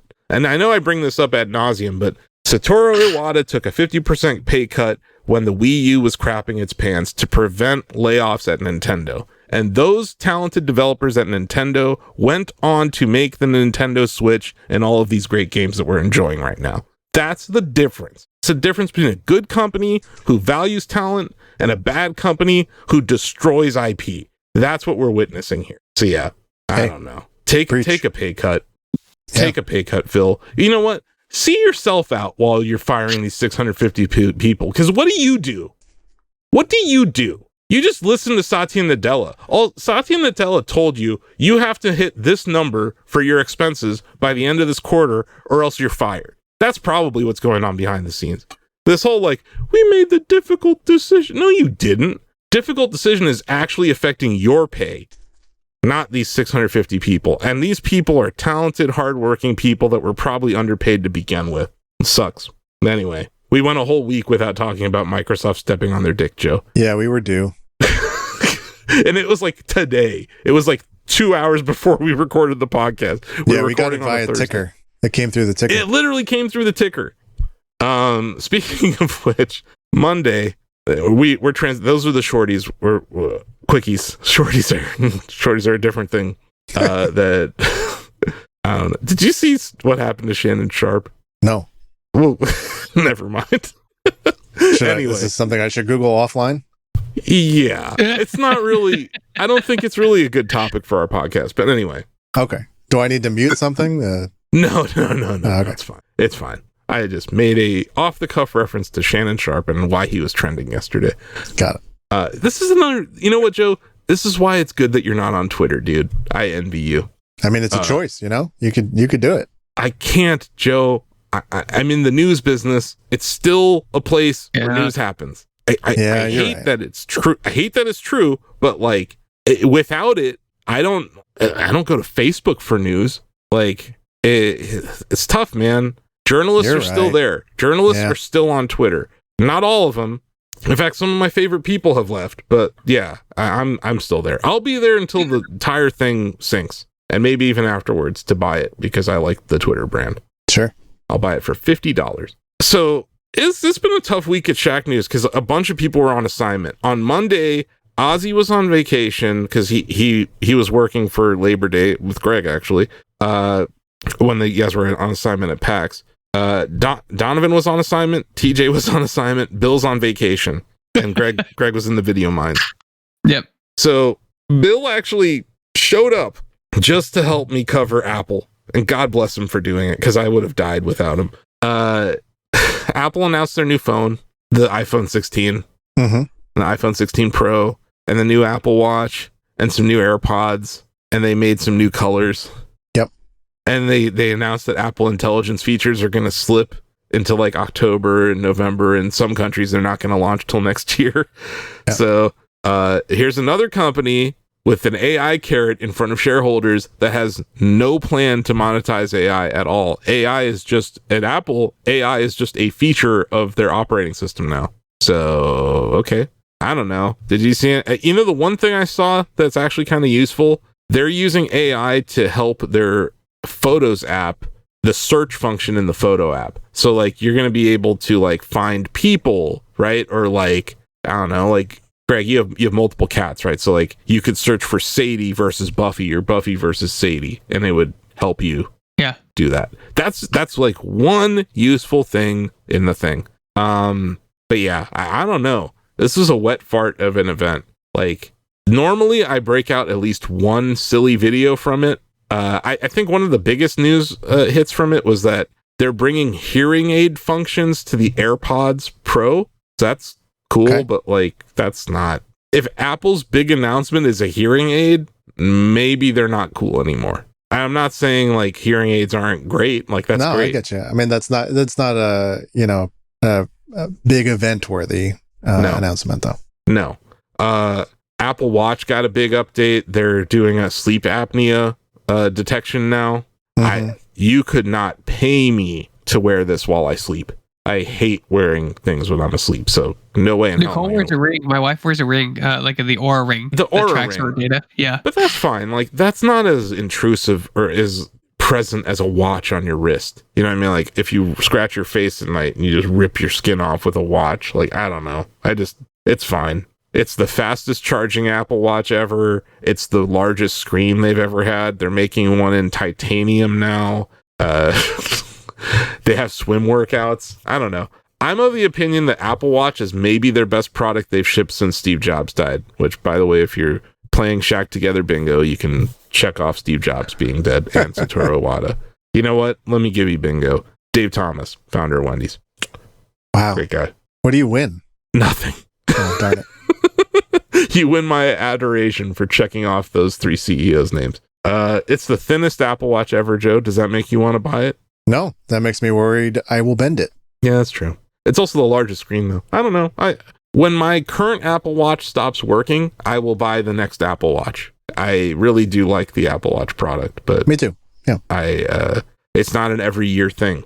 I also hate AirPods. I hate the form factor. I don't want anything going in my ear ever. So these are not for me. But obviously, they're for a lot of people. I see them all over the place. Yeah. So they're active noise cancellation. There's this one, there's an interesting thing where you can answer phone calls by nodding now. Mm-hmm. I thought the head-based gesture was kind of interesting. They're offering seamless audio switching between your devices and it, so that's kind of neat. They built a new acoustic architecture inside. There's a case speaker now for Find My, and they get up to 30 hours battery life. And then, iPhone 16, man, I don't have anything to say about it. It can do the fastest, most powerful iPhone ever made. We're at this point now where Apple shows these charts. It's like, it's X% faster. Then what, motherfucker? Then what? It's 30% faster. Then what? They don't even say 15 or whatever, the 14 or whatever. They don't even say it on the slides, though, Greg. They just say the sentence, and that's it. Then you have to go and dig into their press releases. But it's 40% faster GPU than the iPhone 15. It's a 30% faster CPU than the iPhone 15. I mean, I've seen multiple articles this last week and last year about do we really need a new iPhone every year? Do we really need the 12-month iPhone cycle? And it's just I guess this is what they're used to. So yes. The whole point is I don't know what kind of. When was the last time you bought a smartphone, Greg? When was the last time you upgraded? Maybe a year or two ago. So for me, I'm on basically on a 2-year cadence with iPhone. So I have the 14 Pro. I'm gonna upgrade to this because it's got enough. It's got enough going on where it's gonna feel new, and also my battery is starting to run like crap because Tim Cook's pulled the switch to make all old iPhones run like crap. So I'm gonna buy it, but to your point, I don't buy it every year. But not everyone's on the same schedule, Greg. So that's true. It makes sense for Apple to show us a new product every year because not everyone is on the same cadence. I think that's why we're going to see this forever. But I agree with you. No one needs a new phone every year. No one needs to spend $1,000 every year. Oh, but they handed my phone for Nicole's wasn't free. She has a 13, whatever, 14 or 12 maybe. But they handed me an Android phone for free. And it was the one I didn't want, but the XL. I didn't want the XL, one of the small one, but the small one wasn't free. They just gave it to me. So I paid nothing, which is great. No, that's nice. And we're at parity now, where all the features in your phone exist on the iPhone, and there's probably even more because Android's more open. So no, the reason I buy iPhone still is I'm stuck. You use the watch. You're in the ecosystem. I'm in the ecosystem. But I've been buying iTunes since it came out. I have this huge iTunes library. It's not just music either. I have a ton of movies I own on iPhone or on iTunes. So I'm stuck. I'm never going to leave. They have my photos in iCloud.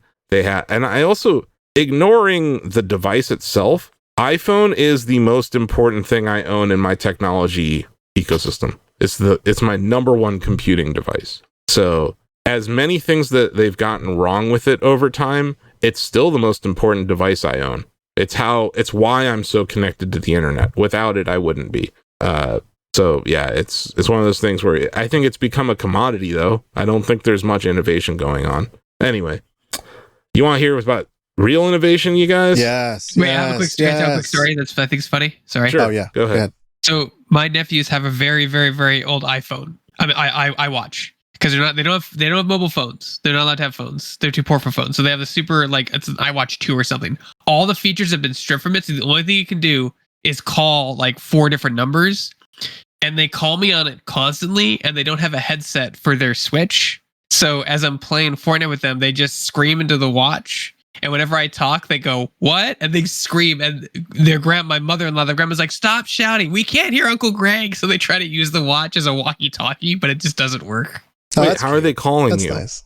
They're called the watch can be is on one of their plans. It can be pre-programmed to only call like certain numbers, and I'm one of the numbers that they're allowed to call. If they're calling you, it means that they have the cellular Apple Watch. No, I think they're on Wi-Fi, but they have some kind of it's attached to someone. My point is that there's a phone involved, or because you're on Android. Are they calling Nicole? No, they're calling me. There's a cellular plan involved. Their mom has. That's all I'm saying. Is like there's got to be a phone involved in this. But that is hilarious that they're trying to use that as like their TeamSpeak device. Yeah, it does not, and they just scream, "What?" I will say it was mentioned in the presentation this week on Monday, or was that Tuesday? No, it was Monday. The Apple Watch has a louder speaker this time, Greg. So, ooh, okay. In 5 years, your nephews will be able to hear you. Hear us screaming on Fortnite. Maybe just get them a headset or something. I don't know. Anyway, I got some important, really reasonable tech news for you guys to end the show with. Did you hear the news about Sony PlayStation 5 Pro? Sure did. Yep. It's only $699, you guys. Yes. But wait, there's more. Do you like physical media, Joe? I do. There is no disk drive in this, but if you act quickly, spoiler alert, it's too late. The scalpers have already bought all of them. Yeah, I saw that. Yeah. Yep. Disk drives cost $79.99. So that's not bad. Only $780. But wait, do you like vertical stands for your console? What if I told you could buy one for this PS5 Pro and it's only $29.99? Never buy a stand for that. Never. Ever. Yeah, who would put it vertically? Who has the room in their house to put a PlayStation vertically? Mine's next to me on my desk vertical right now, you jerks. It's going to damage your system. Don't do it vertically. I can't. I have to. There's no room. Okay. It's too big. All right. It is too big. So yeah, it was announced on Monday, it was announced Tuesday during a technical presentation with Mark Cerny, where, man, I've never seen a worse video. Joe, did you watch the thing? At like double speed, yeah. The side-by-side comparisons? Mm-hmm. I couldn't. It was so hard to tell the difference. Well, the frame rate you can obviously tell. Or I sure. Thought, but yeah, like the details on a YouTube compressed videos, like that did not come through. Yeah, the PSSR stuff that they were talking about, like I didn't see any of that. Yeah. So yeah, it's a better PS5 hardware wise. I think that they were saying 4K like 60 in some places. They're trying. I think Cerny said that when they give players a choice in their first party titles between fidelity and performance mode, players are choosing performance mode 75% of the time. So that was the reasoning behind making this product. But $700 for a mid-generation upgrade? Yeah, it's wild. It's wild. You guys aren't buying this, right? No, I can't be getting something like this. There's no justification for it. Yeah, especially if you already own a PS5. And if you don't own one, the alternative is one that costs $450, almost half. $400. Like, $450. Yeah, it just doesn't make any sense. This was I don't know. I know there are people who are going to buy it. There are people who exchanged their old PS5s for a pre-order on the new one because they give you an extra $50 at GameStop or whatever for it. Mm-hmm. But you're still out. You still paid $500 for that console, and you're paying another $300, so you're out $800. You know what I mean? Like it's. And then Jeff Keighley tried to justify the cost of inflation, but in my opinion, you can't do that when wages aren't keeping up with inflation. But he also screwed up because he showed that it's actually still more expensive than the PS3, and the PS3 is viewed as the most expensive console ever. So it's like, yeah, that's nice and all, Jeff, but it's still very expensive. And I don't get it. It didn't address my problem with it. My problem with the PS5 is it's too damn big and stupid and like wobbly. It's a wobbly console. Like adding on stupid to that. That's pretty funny. It's dumb, man. I'm not talking about the inside of it. I'm talking about the outside. The form factor of it is stupid and large and awkward. And like, it does not fit inside of an entertainment center. Like, I put it on top of mine. Like, you know what I mean? Like, and look, Switch isn't great for entertainment centers either because of the way the dock works. And Xbox Series X isn't great for entertainment centers because it's a cheese grater. But like, this is just, who is this for? Electricians and plumbers, i.e. the Last of Us who have jobs. No, people but like, who are those paid people very have well. PCs. This is the people who are in the PlayStation ecosystem that love Sony and just are going to buy it anyway just to support Sony. But how many of and there are a lot of those people. Like, I think there's a market just because of that. People will buy just because they like PlayStation and Sony. I think it's hopefully people who want to play GTA at a better frame rate, whenever that drops. Yeah. And hopefully the price of this drops by then. But I don't. You know what they just did? They just made Nintendo's price increase for the Switch 2 look like nothing.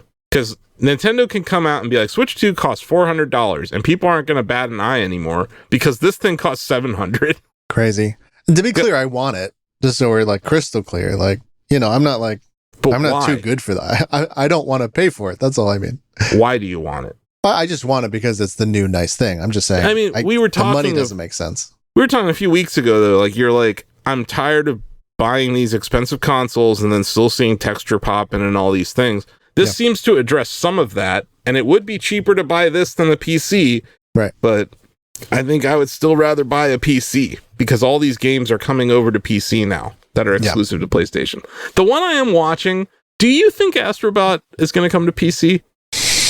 That there's definitely like a tactical decision there for them. Yes. Yeah, that's going to be interesting to watch. Just a matter of time.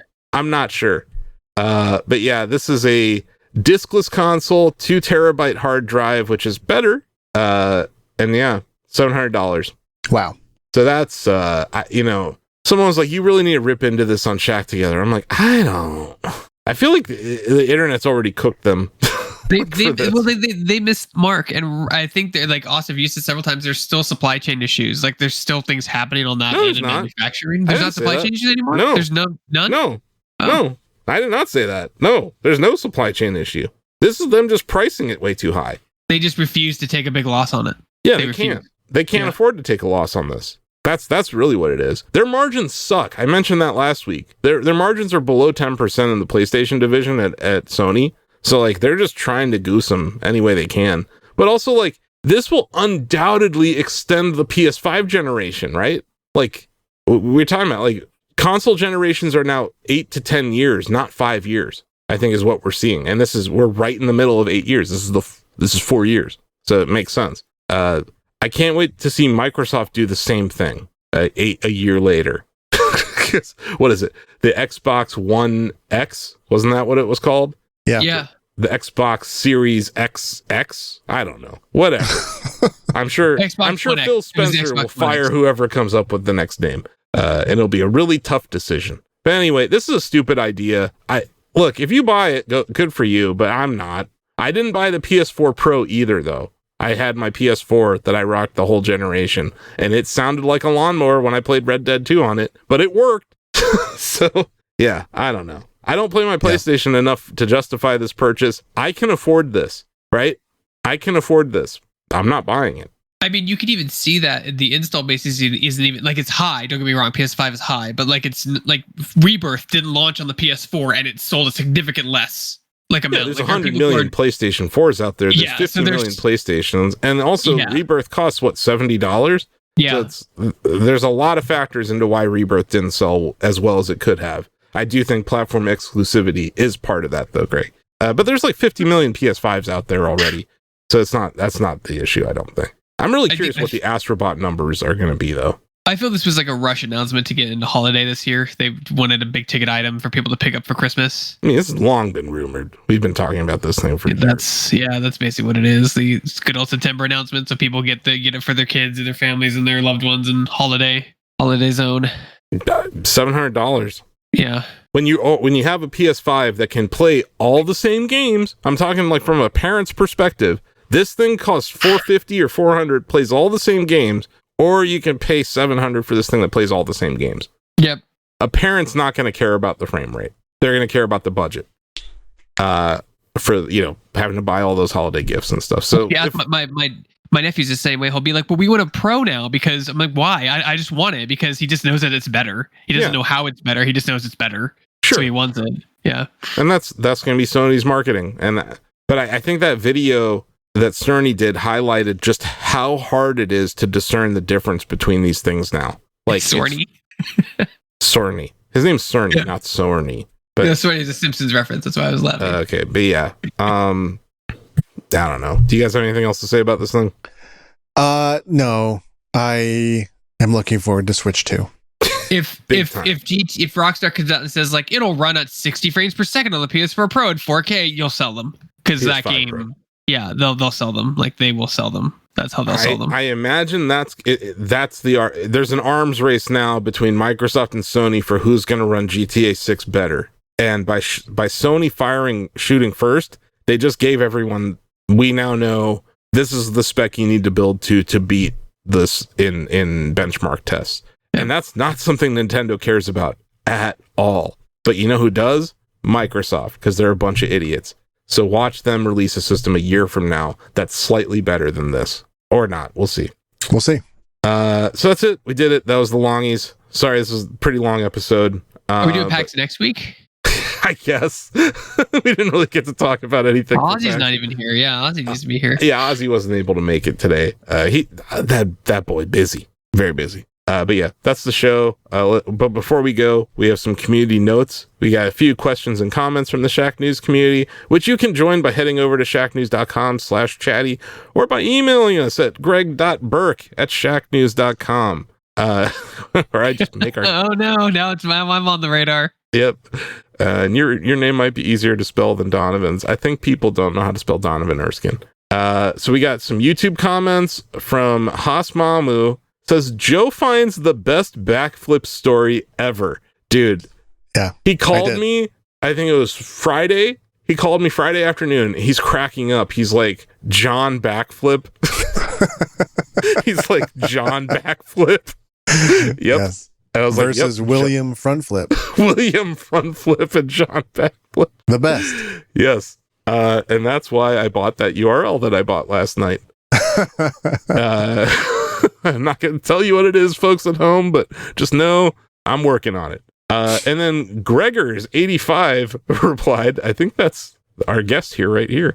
Mm-hmm. He replied, technically, Pokemon the trading card game online is still going. They just did a soft relaunch. Yeah, soft relaunch. Yeah, never died. Didn't die. Hey, I apologize. I'm not perfect. Thank you for calling it out. Outraged. I'm going to go on Reddit and type 8 paragraphs. Well, I'm outraged because I lost that game, Greg, and this is one of the ones that really killed me because it was 10 years.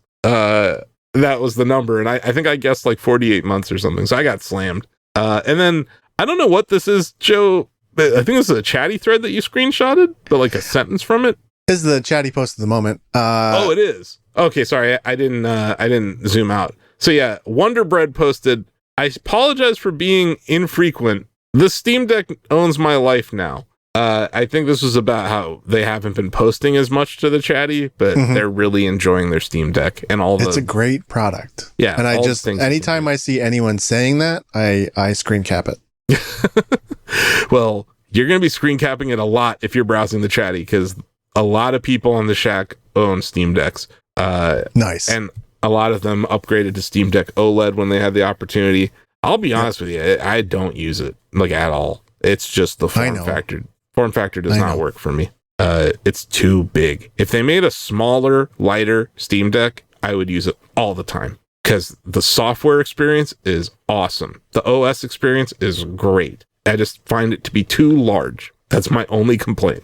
Valve listens, maybe not to this podcast, but to their customers. So maybe that's in the works for all we know. No doubt. I do think that like the processor they're using and the cooling systems required for that are probably the major driver for the size of the device.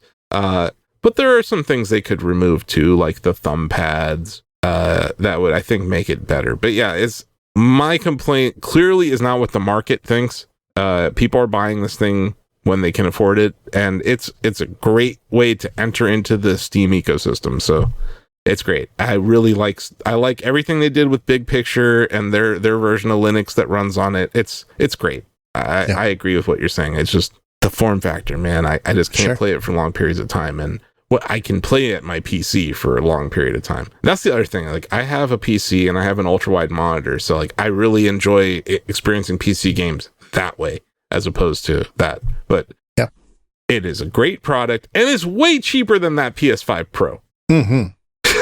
So like for what you get, I would rather go that way. So that's it. We did it. That's going to do it Wow. for today's show. I know. Amazing.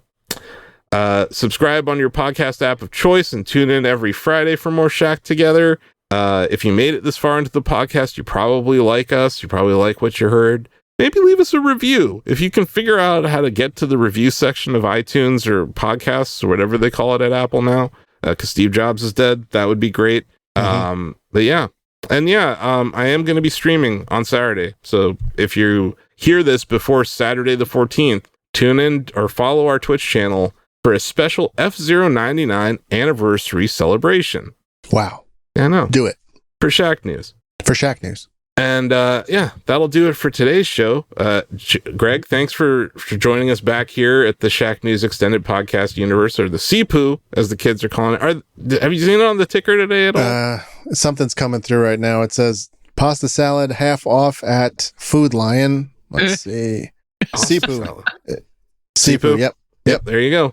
Okay. So yeah, thanks for joining us again, Greg. I believe this is your second time on Shack Together. Thanks for having me. I appreciate it. Yeah, thank you, Greg. You back here. I know that you're home for a little bit, which is good because you've been on assignment a lot lately. But next time we'll try to have you and Ozzy on to talk about all those adventures you got into over the next few weeks. But yeah, that'll do it. This is where we wave at the camera, even though it's not on, and we tell everyone thank you for listening, and we'll never forget you. Never Bye-bye. forget you. Bye. Bye-bye.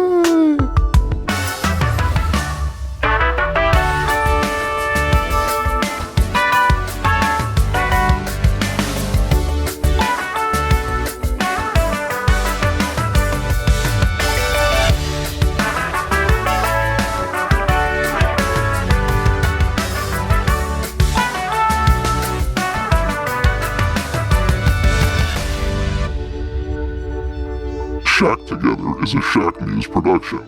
Shack Together is a Shacknews production. Shack Together is a Shacknews production.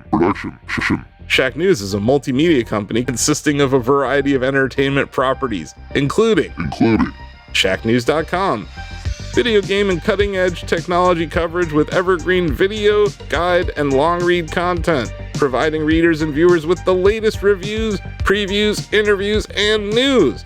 Shacknews content is readable and viewable at shacknews.com, Facebook, YouTube at Shacknews, Shacknews Interviews, and Shacknews VODs, Twitter, TikTok, Instagram at Shacknews Media, Twitch, and more. But that's not all.